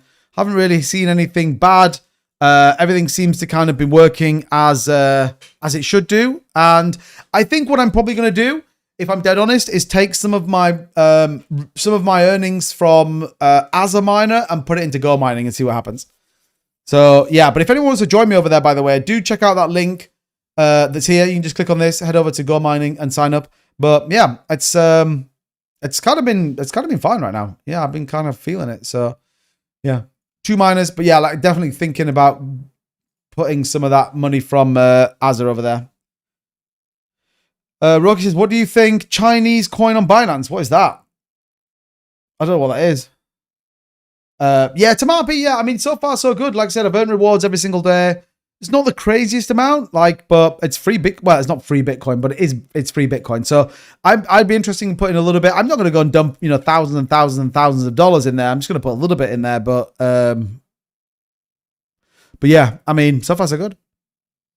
What are you mining and how do you do it? So basically, Mouse, you can get that link, you sign up to the link, and then you deposit some Bitcoin or some crypto or whatever it is, and you buy like a miner. And then it just mines for you. Like, let me see if I can sign in and show you guys. GoMining.com. I can't remember what I signed in with. Let me sign in. Log in.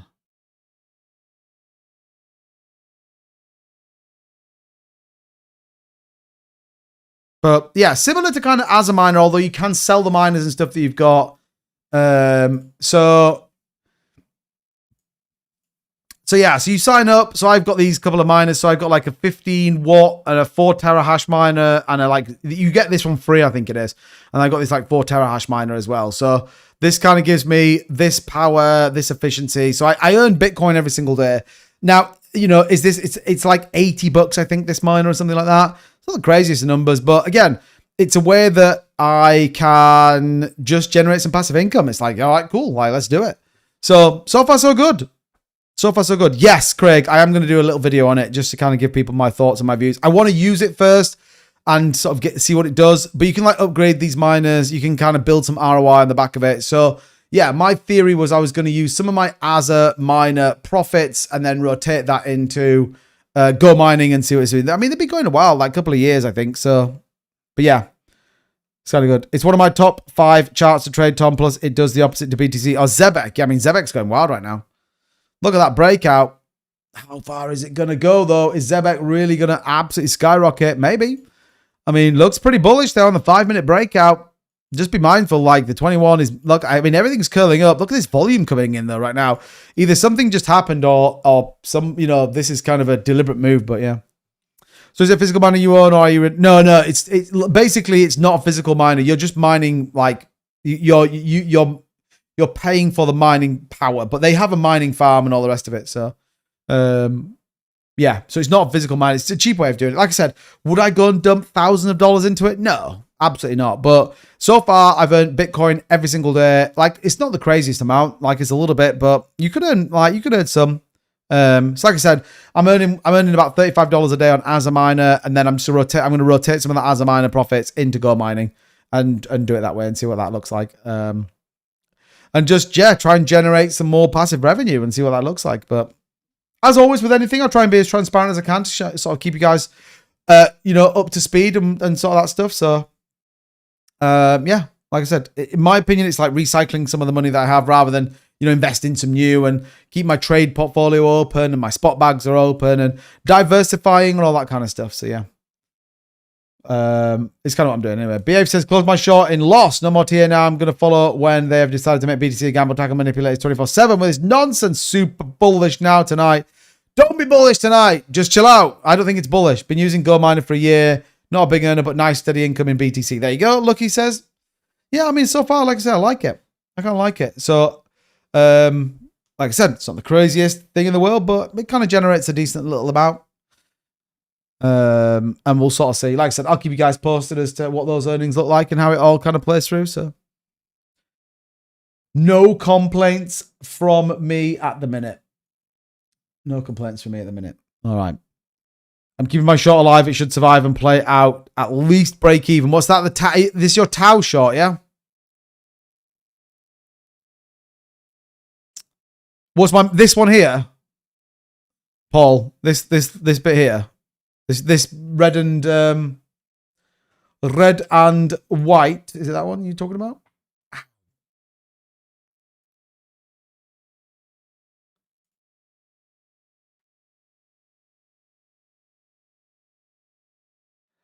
Ba, ba, ba, ba, ba, ba. Psh, psh, psh.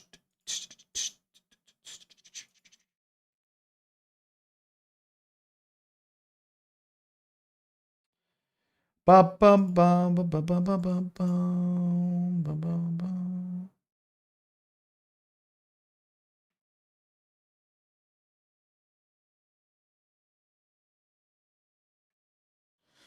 Yeah. Also, yeah. So this is to do with the company called Chart Prime. So this tracks a couple of different things. It tracks money flow. It tracks a RSI kind of variant. It also tracks breakout signals as well. And it also tracks bull and bear divergence. So it's kind of like a composite. It kind of goes with this. It links into some of the other stuff I have on some of these charts as well. But it's by a company called Chart Prime. It's pretty good in fairness. But, I mean, as long as you kind of know what you're looking at and you kind of, keep focused on what you're doing, it's pretty good in fairness. It's called a trend fusion oscillator. That's what it is, basically. That's what it is. And yeah, combines like price, volume, what else? Future price, and then yeah, money flow and all the rest of it. So generally speaking, when you see this green, it's showing you an uptrend, and red is obviously showing you a downtrend. So and then yeah, it has like divergences in there and all sorts of crazy shit. I think there's a link in the description if you're interested. It's a paid one. It is a paid it is some paid charts, but yeah, it's kind of nice because you can see like divergences happening on it and stuff.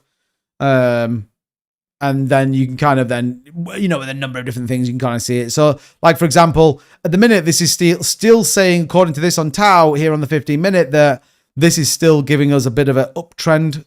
So although price is going down, we're actually seeing this as an uptrend, which generally then is kind of bullish divergence. So, maybe we kind of see this kind of, push back up. And if you think about it from, from the kind of bottom here to here, this is bullish divergence. So yeah. Just by looking into it, just use a standard money flow. Yeah, I mean, look, each their own. Like I said, I'm an affiliate partner with them, so I get it for free. So, which is kind of nice. But yeah, you get it in here. Look, invite only. So, yeah, and I have this trade asset. I can't remember who gave me this one. The trade assist. Anyone remember who gave me this? I can't remember. Someone gave me that one as well. But yeah, they have a number of different suites that you can use. They have a lot of free stuff as well, by the way. They have a lot of free stuff. So. Yeah. All right. So I mean, look at that. I like on Tau. I mean, this is probably where Fat Sonic's coming from a little bit. Has signals bearish reversal here on this. So this, the indicators are now sort of saying, look, this is probably going to do something like that. Why? Well, look at the 21 above the 200. This is giving us a big old space here. And we actually are seeing this start to play out, which could be bearish. And if you were to draw the line here, you go there to there. That's giving you bearish divergence. Okay, so it's going down. So we'll see kind of where this is going. Likewise here as well, look, you see. So you got bearish divergence coming in.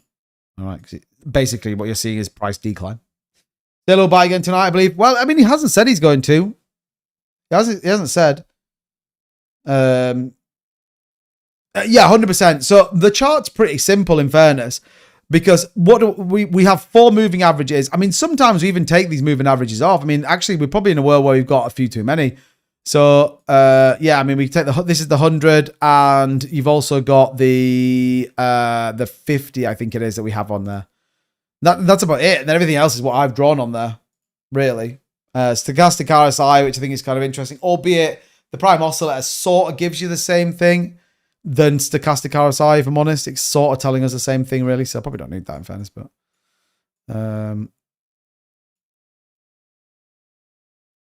yeah. No, sorry, announced on hold till May 5th, till earnings announcement of strategy. Yeah, I saw that MSTR. I mean, they hold an absolute fortune, don't they, when it comes to BTC, but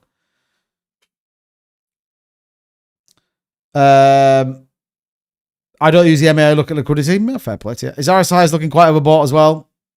The stochastic RSI is a little bit different, but yeah, I mean, you could bring just a standard RSI chart up here, couldn't you, I guess?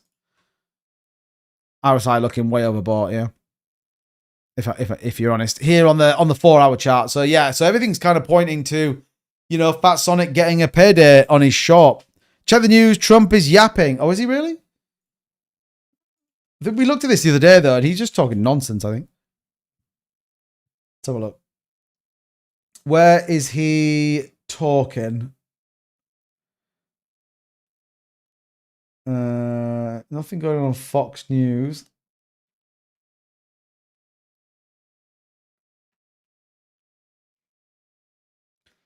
I'm short on 2 accounts, but 1 account is just praying.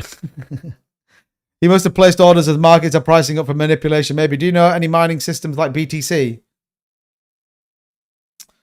What do you mean, Mouse? I mean, like I said, go mining. Like check. Click on that link that I just posted in there. This is literally giving me daily rewards in Bitcoin. Again, not the craziest numbers. I think you can go pretty ham in fairness on it. I think you could go pretty big on it, but. Yeah. If you check, there you go. What does that take you? Does that actually take you to? Oh my God, what am I doing? But yeah, I mean, oh man, I'm not logged in on the account. That's so annoying. Why doesn't it just log me in? But yeah, it basically is giving me daily rewards in Bitcoin. Where is he talking? I can't find it. Is it on like YouTube or something? Or like Fox News or something? Maybe it's like Fox News or something. I feel like the narrative it does dump there is an excuse. That's true. Oh, so if you want to set up a miner at home. I don't necessarily think they're that difficult. It just depends. Don't forget, and I will only give you my opinion here, right? I'm only going to give you my personal opinion. I will never buy a hardware miner in my life ever again. Ever again. Because I lost so much. I've lost so much money on miners. I bought a helium miner, which I think just about has paid itself off, like 3 years ago, maybe even 4 years ago. Anyway, that was a complete load of crap. I then bought the 2 community miners with CryptoJ KS Zeros, which just about paid themselves back after about 2 months. I then spent like $6,000 on a miner with CryptoJ and a KS5 Pro, which was a complete waste of money. One of the worst decisions I've ever made. And it made no money at all, ever. And I would argue it probably to this day never makes any money and was costing us more to mine. So I will never, ever, ever buy any more hardware mining ever. Now, on the caveat, what I would say is that the cloud mining I've done with as a miner, and I know some people are like, oh, it's a scam. So far, it's not let me down once. I've deposited, I've removed, and I've had 0 problems, right? 0 problems. Yeah, click on this link if you want the... I think this is it anyway. I think this is the referral link. I'm not even really sure, to be honest. Here it is. Yeah, click. There we go. Yeah, there you go.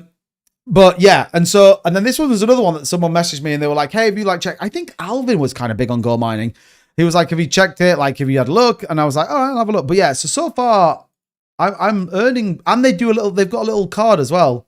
They've got a little card. So yeah, I haven't heard the most amount in the world. I've earned like maybe like $2 or something like that, but I haven't really deposited a lot of money into it. So, well, you get, this is the crazy thing. So you get 3% on your Bitcoin, and let me see if I can show you guys. I'm still quite kind of new to it, if I'm totally dead honest with you, but There's like I think Tim's involved in this. So you can get some miners that they show like ROI. So it's got 50% ROI. So this would be like $50 as an example. 15 terahash. Does it tell us what you get back? Net reward.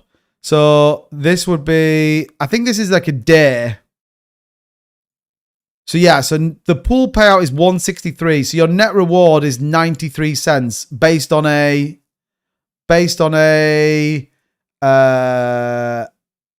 like, I mean, is that like a $50 miner? No, 50 gold mine tokens. I don't know how that is in the total value, but oh, daily. Oh, sorry, yeah. So that's right. Yeah. So this is like $56.89, like $15, and it pays back 3 cents a day on $15. I mean, I don't know what that is as a ratio, but it kind of feels all right, in fairness. Obviously, there's bigger ones you can get. You can go way bigger. Let's see if like some of the bigger ones. Should we do it on sort by highest ROI? Let's see what this does. So if you wanted like this mother trucker look on a day, so this would cost you 25.5 grand, and it's paying $112 a day. I mean, it's going to take you a while, isn't it? Divide that by 112. 220 days to pay that back. And then if you compound it and earn 3% on your earnings, then yeah, I mean, it's going to like basically, I think most of them are going to pay back in about 200 to 250 days. So yeah, that's my view. Like I said, it's another way that I want to just try and diversify a portfolio. And I think if I'm just dead honest, if I'm just being really open and transparent with you, it's like as a miner is doing really well and I'm earning some good rewards on there. So I'm just going to put that to use. I have a trading account. I've got my spot bags position. I'm in stablecoin ready for when the market moves. It's like, yeah, we'll see what happens. What about Near, bro? Doesn't look not bad. Yeah, I mean, we own some Near in the investment group. And I mean, it's been having a decent-ish run, but still looks... I mean, the whole altcoin market, I know people are like, when altcoin season? When's altcoins going to move? Like, most altcoins right now are pretty cheap, if you argue, in my opinion. Yeah, miner, unplug it in at work for free power. I mean, I did contemplate that at one point, but yeah, I didn't do that. Roki says, I invested in as $700. Yeah, I mean, look, I put about 2.5 grand in, and so far, so good. That's what I would say. Now, if it all went to shit tomorrow and they all of a sudden just closed it, it'd be like, oh, well, that's annoying. But as I've said many times to many people, a lot of people know my strategy, which is I invested and all I'm doing now is taking my rewards back out. That's all I'm doing. So, you know, currently got $141 to get. I put 2,622 in. I've taken back 1,243. So I'm nearly at 50% payback. All right, cool. That's my plan. I'm going to get back to this number. Once I've had this number out, then I'll start to reinvest it, do some other bits, whatever. That's kind of my strategy. So again, people can do what they want, like reinvest, do what you want, culminate it, whatever. But yeah, that's what I'm doing. X is a good platform. I mean, it's okay. What's up with ROAF? I have no idea. What's going on, Scott's Node? I don't even know what ROAF is. How is it? What even is it? I've been loaded up on Casper for the long term. No hype. Wow, have you really been buying Casper, yeah? I mean, the only thing I don't like about the fact that Casper, I don't see anyone talking about it anymore. Haven't seen anyone put a video. I mean, people have been doing more video on Lunar Classic than Casper. I mean, look at this. This is ridiculous. Look at that Lunar Classic move. That's absolutely insane. Absolutely insane. I absolutely believe, though, this is a fake pump. I know people like hate me about it. People are going to be like, dude, I can't believe you're going to go and say that kind of stuff. But I'm like, bro, this just makes no sense whatsoever. No sense. I don't care what people say. People might say, you used to talk about Lunar Classic. You were cool at one point. You're like, pfft. ROAF. What even is it? I mean, I don't even know what this is.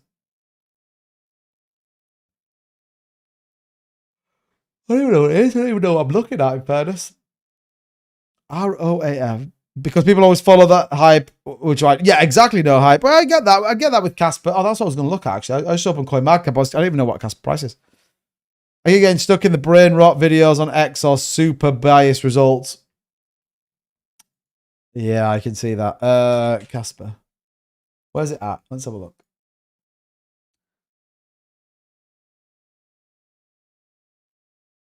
If I wasn't a big boy retired shot on Tower, I'd never look. Get it? I mean, yeah, I mean, that's on the weekly chart. I mean, does the tech have some positives? Yeah, but I mean, man, it's pretty rough that. I mean, what was its all-time high? I mean, it's 83% down since all-time high. That's pretty crazy if you ask me. 20 cents. Man, I mean, man, I remember buying that miner. The person I bought it with was like, bro, it's going to go to like 50 cents, $1. Could even go to $5. You're like, go to 20 cents. I wish I'd not bothered. Wish I put fucking $6,000 into like anything else. Anyway, you know, you live and learn. Like I've always said, you'll learn from these painful experiences. I mean, if you think about it, I lost 10 grand in a trade, lost 6 grand on a miner. I'm not very good at this crypto thing, you know. Probably should just quit YouTube. Did we ever figure out why Lunk was pumping, or is it to do with Burns? It's nothing to do with Burns. It's nothing to do with that. I think it's, if anything, I think it's a structural liquidity move that I think is designed to wreck people. And I would absolutely anticipate Lunar Classic to come all the way back down again. All the way back down. That's my opinion. Fundamentally, has anything changed? No. What's interesting is the minute it started moving, people have been like, oh, Lunar Classic going to the moon again. Oh, $1, Lunar Classic to $1. In fact, I bet most of the people that used to talk about it are all talking about Lunar Classic to $1 again. Like, it's just all a big hype narrative, and then people buy into it. Yeah, I mean, literally, like, I mean, literally, oh my God, it's embarrassing. I mean, it is literally embarrassing. I'm not even kidding, by the way. I'm not even kidding. Claybro's back out. Hey, get it, Claybro. He's talking about it. That's Happy Catty Crypto, I think, on his new one. Zach's back out grinding. Your Pop. See, they're all at it. Like, I mean, I get it. Matthew Perry. I get it. They're all kind of, you know, they're all trying to push the narrative, but it's interesting how quickly things shift, isn't it? Lunk to $1 still possible. Lunk is going parabolic. Harvest the honey. Lunk translation. What the f does that even mean, bro? Lunk to $1. Lunk to $1. Let's go. Lunk. See, lunk to $1. Lunk to $1. The dollar's back, baby. 1 cent to 3 cents. I mean, it's interesting, isn't it? I mean, I'm sure I could put a video out about Lunar Classic, and I'm sure it'd probably do very, very well. I mean, everyone else's is, but I'm like, I'm just not going to be in that false narrative. I just don't. I don't know. I feel it feels weird that you don't talk about it for months and months and months and months and months, and then it moves, and everyone starts dropping videos like, oh, look, Lunar Classic's going to them. I just think it's such a bit of a false narrative, in my personal opinion. I don't think they actually really understand why it's doing what it's doing. I just think they kind of go, Lunar Classic's going to the moon. Is the $1 dream still alive? Everyone should be absolutely bullish on Lunar Classic. You're like, okay, maybe. I mean, look, if you call it here, then fine. I mean, when I think when we first said, look, Lunar Classic was kind of ready to break out, I mean, M. Kriegs kind of messaged me and was like, hey, watch out for Lunar Classic. It could be about to break out. Yeah. It'll dump just like how Tau got hyped up so much. I mean, yeah, look, I mean, the fact with Lunar Classic is it's built on a story that's probably not going to play out, isn't it? It's built on this kind of hopium that one day Lunar Classic will go back to where it was. For what platform I not need broker? What? Millis? You don't need a broker for X. You can just get an account over there. XM more likely to go to $1. I mean, there's a lot of coins I think more likely to go to $1, but yeah, it's just interesting, isn't it? That like everyone just gets on the bandwagon and starts hyping it back up again. I mean, I can probably get some transcripts of what people are saying on here, but it's, I mean, that's the game though, isn't it? I mean, that is the YouTube game. Like, you know, maybe I shouldn't be so naive to it and be a bit more adopting of it and just be like slamming a video about Lunar Classic. Be like, hey guys, I'm back. I'm talking about Lunar Classic again. Why? Because it's going to the fucking moon.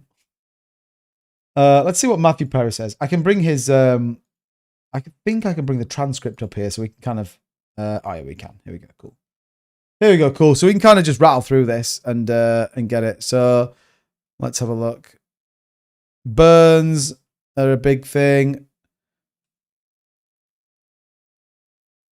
Retracement of a short period of time, essentially see they continue to grow. Even some of these points right now gets it to a high, decrease, gets to high, decrease, gets to, okay, fine. 100% tell you where these prices will be because no one knows. It's not to drop zeros. 100x gain from there. It's a lot less because it's currently at about 70. This is just a baseline of what I expect to happen. Not necessarily the 100%. What? Hopefully it does, but I wanted to show you guys. Oh, here we go. I believe the price over the timeline of that price. Does that make sense? So this is the thing that like people just start to get on this. So I'm going to see multiple hundreds and trillions of dollars worth of market cap. So again, 20 million at a level of 10% of the penny. So 10% of it's just, I mean, I'm just going to click off that. I can't even be asked to give it my time. Can't be bothered. Yeah, 100%. Yeah, but what's the difference between Dogecoin and Luna Classic? Like, let's think about it. Well, Luna Classic had all the narrative and all the hype. Yeah, it did very, very well. And everyone was buying a dream, right? Everyone was kind of this world of, I can get billions of Luna Classic for next to bugger all. And there was a massive shift in momentum. It was the underdog. I just think this is a little bit of a pump. Like, fine. Well, I mean, where's it gone from down here? What's it done? 160%. I mean, that's a big move since the 9th of April. Let's not kid ourselves. That is a solid move on Luna Classic. And if we were to say, well, let's zoom out, because zooming out is worth zooming out, right?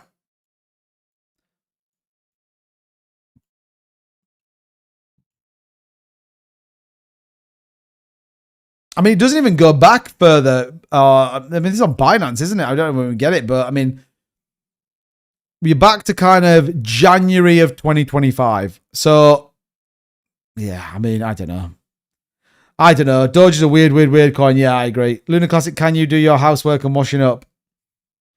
I feel more comfortable holding Casper than XRP. I feel like Jake Claver and all them just dump on the community.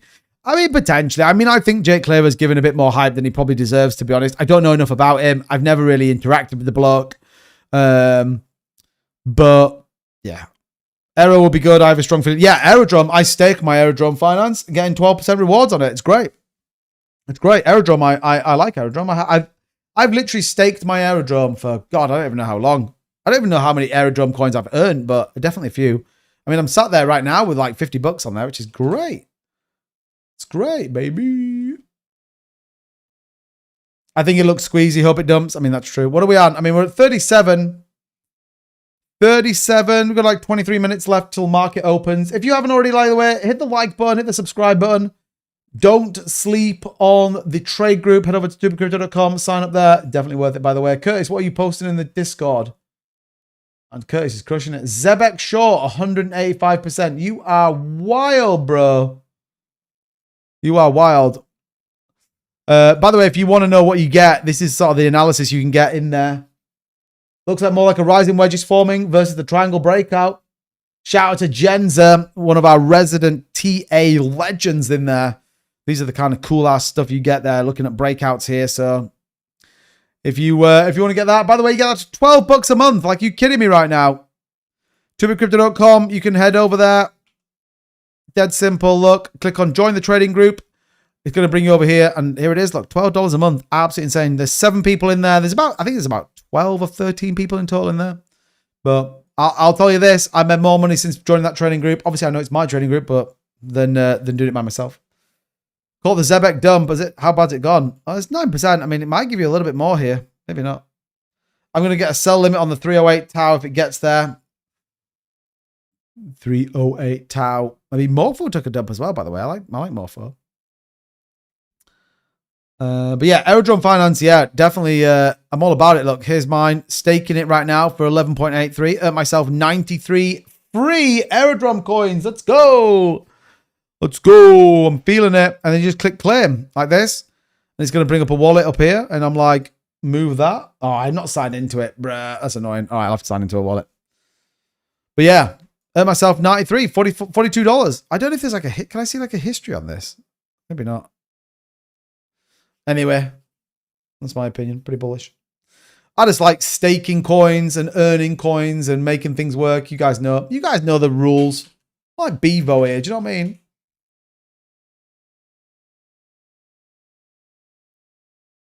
Boom, boom, boom, boom, boom, boom, boom, boom, boom, boom, boom. 317 stop loss for me. Going for it. Send it, Fat Sonic. I like the vibes. Because the other one I'm earning, so yeah, so I mean, it's not the biggest pot in the world, but so I've earned 10 XRP here, 0.002 Ethereum, 0.3 AVAX. Like, yeah, I mean, I'm still trying to earn a little bit there as well. So we're just making it happen. We're making it happen. We're trying to grow our bags. Whoop, whoop. I chickened out 200, but it feels the fees took some away. Yeah, I gotta watch those fees, baby. Gotta watch those fees. That's why you got to sign up with some of the great exchanges like Weex and Bitunix. They offer Definitely good fees. If you head over to my link tree as well, you can get access to Mexi, which have some of the lowest fees in the game. So yeah, check that out as well. Right, Tau short is at what? 291. I mean, Tau, I feel like this is going to pump, but I mean, that's just my thoughts. Pre-markets haven't really changed, so we are anticipating a little bit of spiciness at the pre-market open. So strap in. If you haven't hit the follow button on TikTok as well, you definitely should do.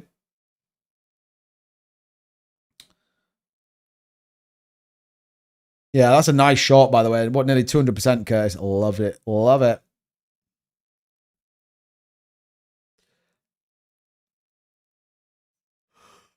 Ooh.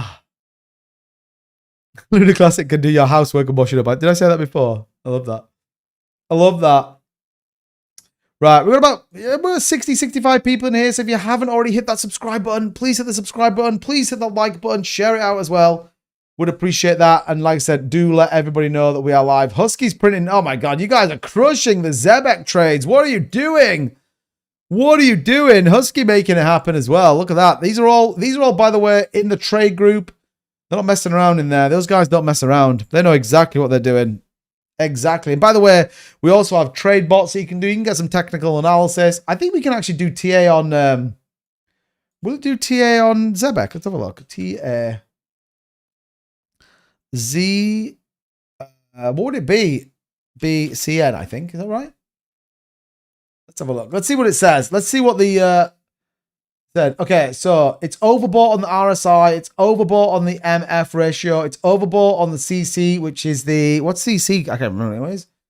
Bollinger Bands, it's near the upper band. Price is above the simple moving average. The MACD has got a bullish crossover. Weak bullish trend on the ADX signal. Yeah, I mean, basically it's kind of saying that it's at the top of the move as you guys have been crushing on that Zebek trade. So, I mean, maybe it's going to give some more up as well. Maybe I should be shorting this. Maybe we just put like a full send Zebek short. I mean, we said it probably comes down, look. Interesting, right? 2-bit quick XCN pumping. Is it really? Where's XCN? I have it here somewhere. I mean, that's true on the 15-minute. Pretty interesting, right? Pretty interesting. I like the fact Nacho's using it as well. I'd be shorting. Yeah, I mean, Zebek feels like a short. In fact, the technicals are saying a short as well.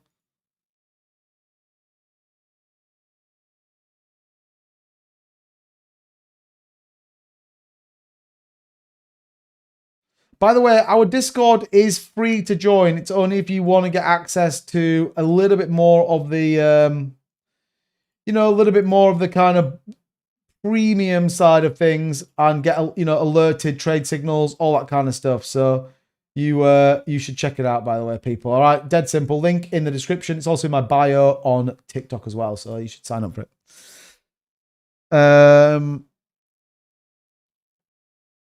Yeah, I mean, you guys are absolute degens as well. Absolute degens. I mean, Asia may do. I mean, what are we looking at for markets? So Brent crude. I mean, is this the biggest deal? I mean, are they going to dump Brent crude? I mean, maybe, maybe not. I mean, I don't know. Feels pretty wild, right? Feels pretty wild. I mean, like I said, it's definitely an interesting. It's definitely an interesting moment, I believe, because you're like, okay, is it good? Are they going to dump it? Maybe. Maybe. But I'm not really seeing anything on here. So Trump announced the US will launch Project Freedom. We talked about that.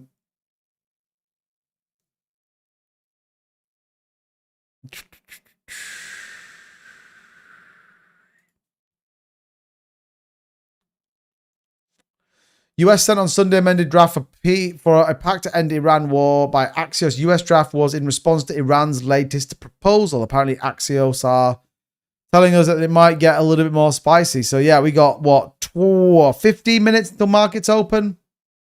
15 minutes, bro. Oh shoot. BTC dumping before market opens. Is it dumping here? Where are we at? Oh wow, yeah, wow. Wow, BTC just went ham to the downside. Boom. Holy shit, it's gone red on the day. That's wild. That is wild, everybody. Fat Sonic. Fat Sonic's like, yeah, baby, dump this market. It's just open, dump, trap, and pump hard next candle reverse like every Sunday. Do you think Bitcoin's going to punch back to the upside? Maybe. I mean, that's a pretty interesting dump, isn't it? That's a pretty interesting dump right now. Let's go on the 5 minute and see what we've got. I mean, we did say that we thought we'd see this come back down. I mean, look at that. Look at that M pattern that played out there on the 5 minute. Interesting, right?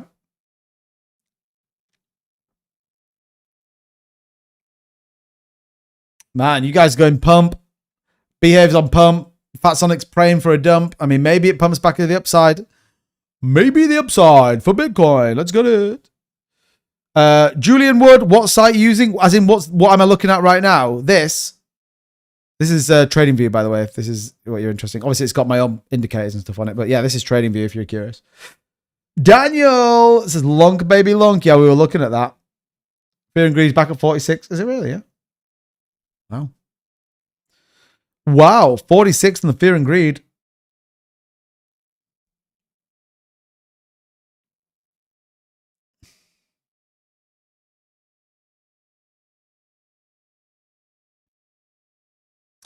Right. Zebek is dumping still. I mean, look at that, man. Bro, what the heck on that 5 minute? Man, that would have been a nice candle to catch.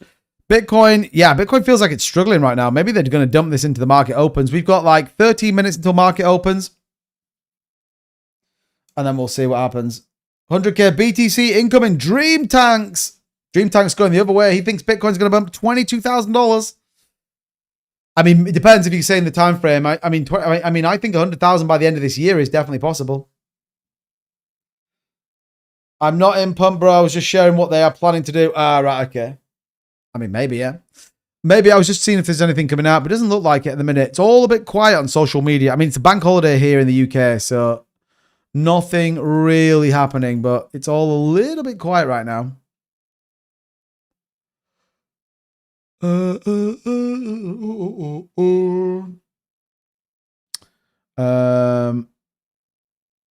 Yeah, Trump announced Project Freedom. That's the biggest one, isn't it, really? Iran is publicly claiming to demand control over the Strait of Hormuz as part of the peace deal with President Trump. Yeah, I don't know about that, to be honest. Weekends are so weird when they... Yeah, weekends are literally the hardest one. Retested the trend line, Bitcoin dumping. Yeah, it looks like it. Yeah, Bitcoin is coming down. Now, interesting, didn't quite make it to the 200 moving average on the 15, though. Came down. Look at this, the 50-day moving average. Pretty interesting, right? 21 still massively above the 200. Tells us we're probably going to see a little bit more of a push down, but lots of debate right now. Lots of discussions about what could happen.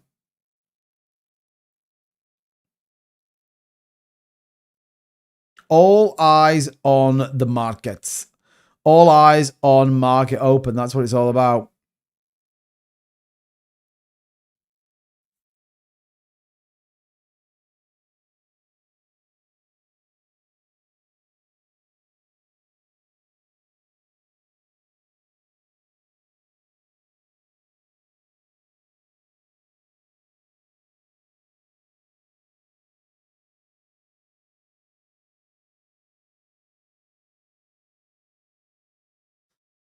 I'm close to not really watching, just letting it go. But yeah, market's so volatile. That's it. Bounced off VWAP.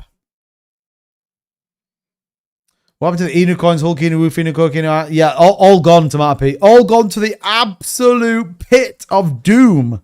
Chase Bryant says Solana. I mean, down 0.3, but yeah, definitely a little bit of a market sell-off right now, which is kind of interesting, but nothing really super crazy.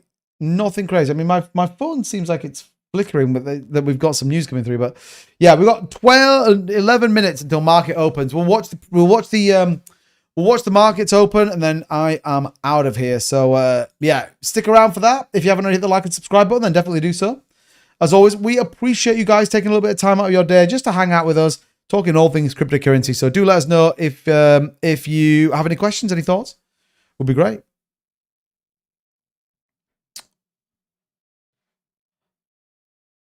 But surely, yeah. Well, I mean, will they pump it hard today? I feel like maybe not. I think this wick down on Bitcoin's pretty interesting right now on the 15-minute. I think that is an interesting wick down. Shows this was all nonsense, doesn't it? Shows all of this move here was all nonsense. All fakerino. But yeah, I'm not seeing any like big news, any announcements other than Project Freedom, which we spoke about. A little bit on Evernorth.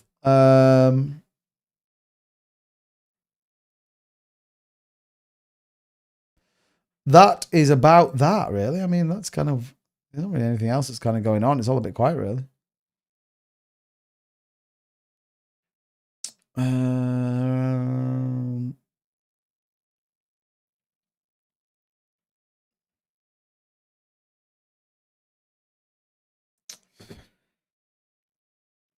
So, yeah, well, I don't know if it's a dead coin, but I mean, I can't imagine it's going to do very, very well. I mean, there's lots of debate right now, but I would imagine all of those 2021 Inu coins are all donezo. I mean, I know like Wolver Inu, Hulk Inu. I mean, I don't hold any of them. Shirio Inu, I feel like I still hold that weirdly, but yeah, I mean, the whole Inu phase is donezo. It's donezo, in my opinion. But yeah. Can they come back? I mean, maybe. I mean, Mononoke Inu will probably come back at some point. Good old Mononoke Inu. Oh, yeah, me.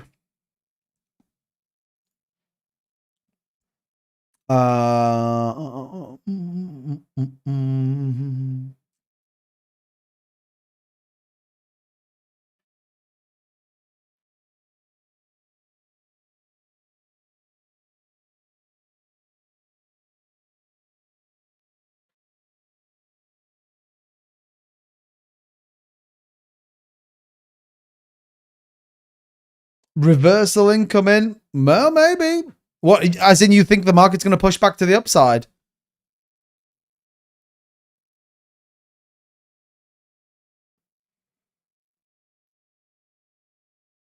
I can't imagine a world where liquidity to the downside isn't taken out. Well, let's take a quick look. We can bring that up. Let's bring the liquidity market up and see what's going on.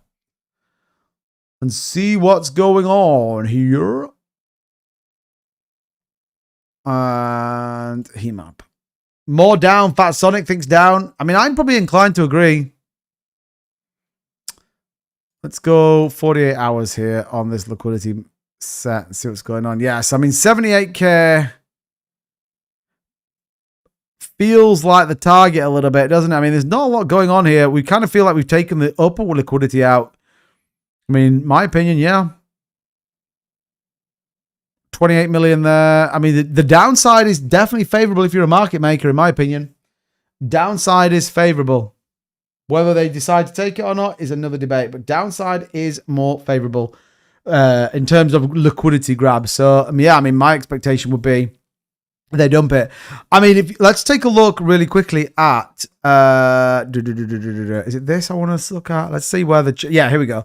So where are people positioning themselves? Let's go for the next 7 days. Let's see what happens. So people are very, very long on this market right now. So assumption would be people are pricing in the market's going to push up. That means they probably at market open, again, I'm speculating here, dump it and then allow it to run back up. I still think they dump it on jobs data, by the way. I still feel like this week ends up being bearish. And I still feel like this, based on what I have on my charts here, feels like that will play out as I expect, which will be dump the market, pump it, 80K, Goblin Town. All right, that's what I'm going for. That's what I'm going for, okay? So dump initially on market opens, liquidate some longs, and then bring the price back up, push back up to 80,000, Goblin Town. All right? All right, people? Now, don't take that as financial advice, not personalized financial advice, just my opinion. Just my opinion. The trading signals are selected. They're telling us it's a sell opportunity on the market as well. Again, you have to decide your own what's going on, but yeah. The market reminds me of an old Passola 50cc moped I used to have. It just keep going. I feel like PTSD from the FOMC meetings and weekends are always... Yeah, I mean, that's why I just don't bother. That's why I don't bother. I wait for candle close. Yeah, it's probably a good idea. Probably a good idea. Shout out to everybody here on TikTok. Shout out to everybody in the live stream as well. If you haven't already, hit the like and subscribe button. Do check out tubitcrypto.com if you want to join our trading group as well. Highly recommend it. It's only goes to $12 a month. It's absolutely insane value. So you should definitely get involved. Right. I'm going to move you here, TikTok. Seems only like 16 of you. So you can just sit there and look at me. Look at my beautiful face. Right, what do we got left? We have 5 minutes until the futures market opens in the US. So we're going to hang around for that. As we do every Sunday, we look at the futures market to understand what the week ahead could look like. And then we will be out of here. So just as a view here, we have Brent crude still sitting pretty flat. WTI just under $100. Gold is pricing in a small move to the upside, which I think it did last Sunday and then dumped. Silver, it looks like it's pricing a bigger move to the upside. So yeah, interesting market open here by the looks of things. Very interesting market open. So we will see. We will see how that plays out.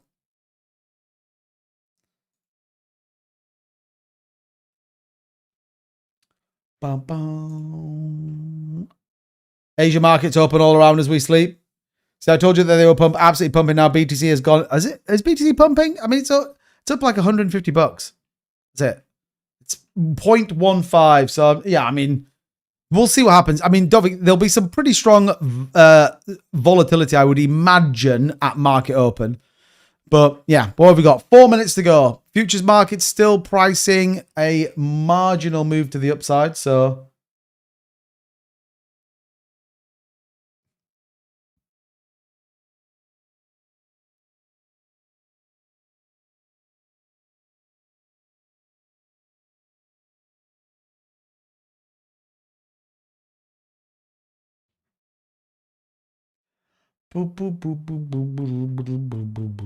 Mambo.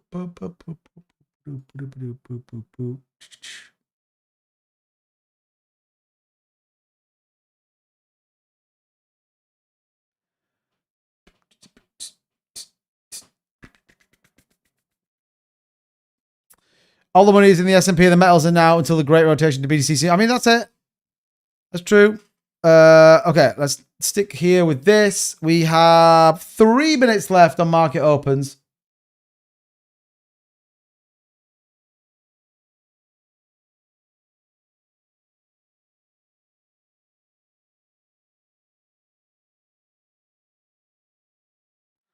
Three minutes left.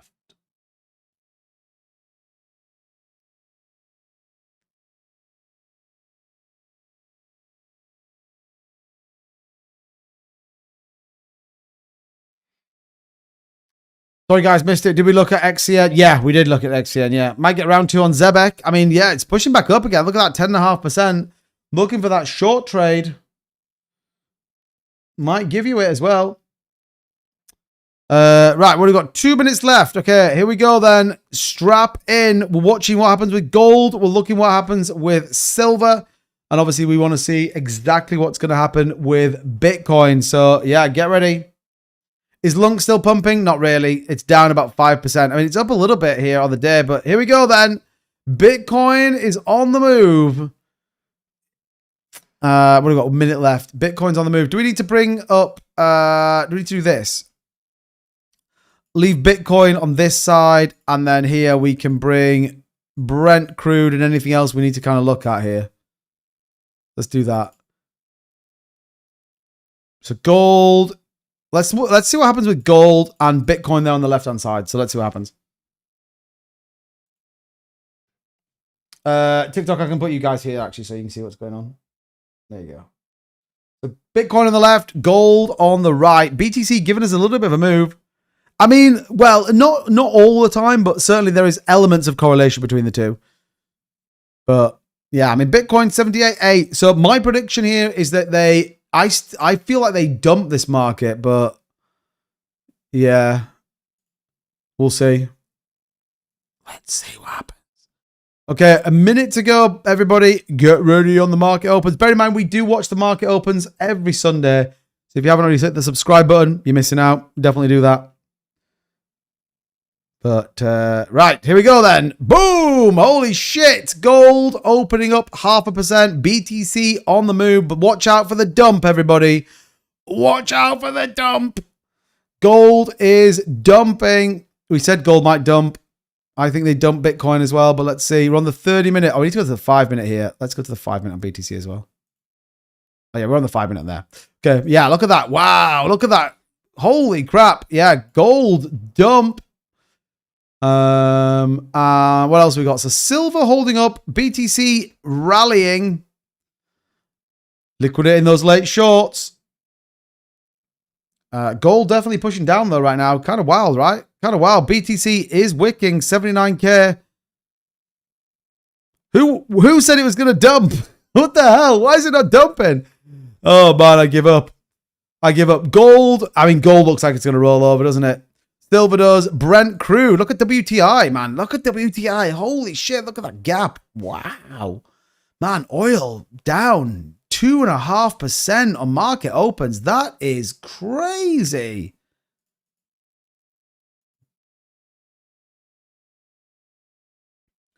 That is crazy. Look at that. $96. Here comes the dump on Bitcoin. Brent crude down as well. 2.5%. Man, oil really dumped. I am really surprised about that, actually. I'm really surprised about that. But yeah, so gold is clinging on for dear life, but still down. Silver is marginally up. I mean, look at that volatility, though. It's absolutely crazy, by the way. WTI is the interesting one. I mean, that is kind of wild, right? That is kind of wild. Think about how that move's happened. What has that done for the broader market? Not a lot. BTC is up about 0.3%.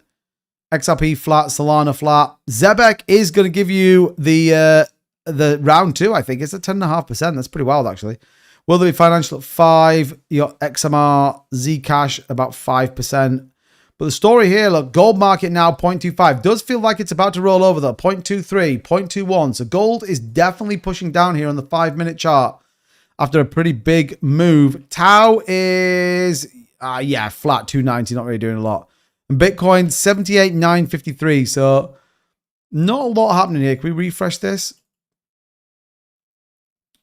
And see if anything is changing. Not so much. You know, price not really doing a lot right now. So markets kind of didn't do what we thought they did. I mean, gold is definitely pushing down right now. And Bitcoin is kind of holding up there. So yeah, pretty well.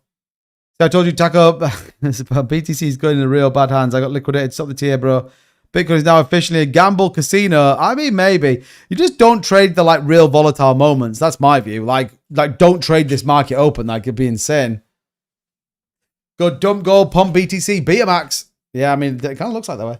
Yeah, I mean, I just wouldn't trade this particular event. It's just not worth it, in my opinion. Let it settle down. Let the market see what it wants to do, and then you kind of make the trades on the back of it. But yeah, BTC's at 0.6 right now. They are pushing this. I really did not think they would push that. But yeah, shout out to BTC. Gold coming down the other way. I mean, gold is clinging on. Gold may go red here. It's at 0.2. Silver, 0.3. The NASDAQ is down a little. The S&P 500 looks like it's going to open up, which is kind of interesting. But yeah, gold is really struggling. WTI coming back a little bit. So they are trying. Oh, I didn't mean to do that. They're trying to push WTI back up a little bit. So yeah, I mean, it's just kind of a bit of a crazy open, right? Bit of a crazy open here for Bitcoin and for gold. So stock market looks pretty interesting. Bitcoin, yeah, kind of the same. Oil, relatively flat. So CME gap on oil, I guess, is kind of interesting. But yeah, who knows? I mean, 79k. The next big moment, labor market. So look out for that. Potentially, that's going to be pretty crazy when that opens up as well. So lots of big announcements this week. But yeah, I mean, as it stands right now, Bitcoin 79,000. I mean, is that unusual? I guess a little bit. Gold marginally down. Nothing super crazy. Silver down a touch here on sorry, that's gold futures. So silver, I mean, it's up just on the daily, but yeah, I mean, kind of interesting where it is. And like I said, the S&P 500 looks like it wants to rally again and push even new higher highs, which is pretty wild. And like we said, oil is significantly down from where it's been. So pretty interesting market open. Probably not as volatile as I thought. Maybe we'd have got some, I thought maybe we got some kind of a bit crazier of a move, but I mean, as it stands, you've got a reversal trend coming in on BTC. You've got an engulfing candle on Dogecoin. Like everything's gone bullish on Bitcoin, the crypto market. Too big could commentate for the Grand National, do you reckon? Yeah. I mean, I could sit here in silence and just be like, gold's up, Bitcoin's dumping.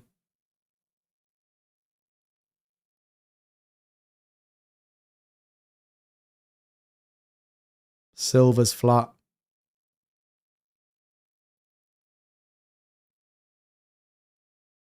I hate you all. Oh, dear. Right. Anyway, on that, we have been live now for 2 hours and 10 minutes. I don't think anything else crazy is about to happen in the crypto market. So we will, as always, leave it there. Don't forget, every Sunday we do market opens. So hopefully you enjoyed that. And next week, we will definitely try and do it in maybe Spanish or something like that. Because why the hell not? It'd be more fun. As ever, thank you so much for tuning into the live stream. Appreciate you guys. And if you haven't already hit that subscribe button, I definitely recommend doing so. We're back again, 4 p.m. Eastern, 9 p.m. UK time tomorrow, breaking all these markets down, keeping you up to date, and more importantly, just having a good old hangout. So if you're interested, turn the notification bell on, hit the subscribe button. Don't forget, check out 2bitcrypto.com if you want to get access to that trade group. It is only $12 a month. And all the links to everything we talked about in this evening's live stream is in the description or on my bio on TikTok. So until tomorrow, everybody, thank you so much for tuning in, and I'll catch you guys on the flip side.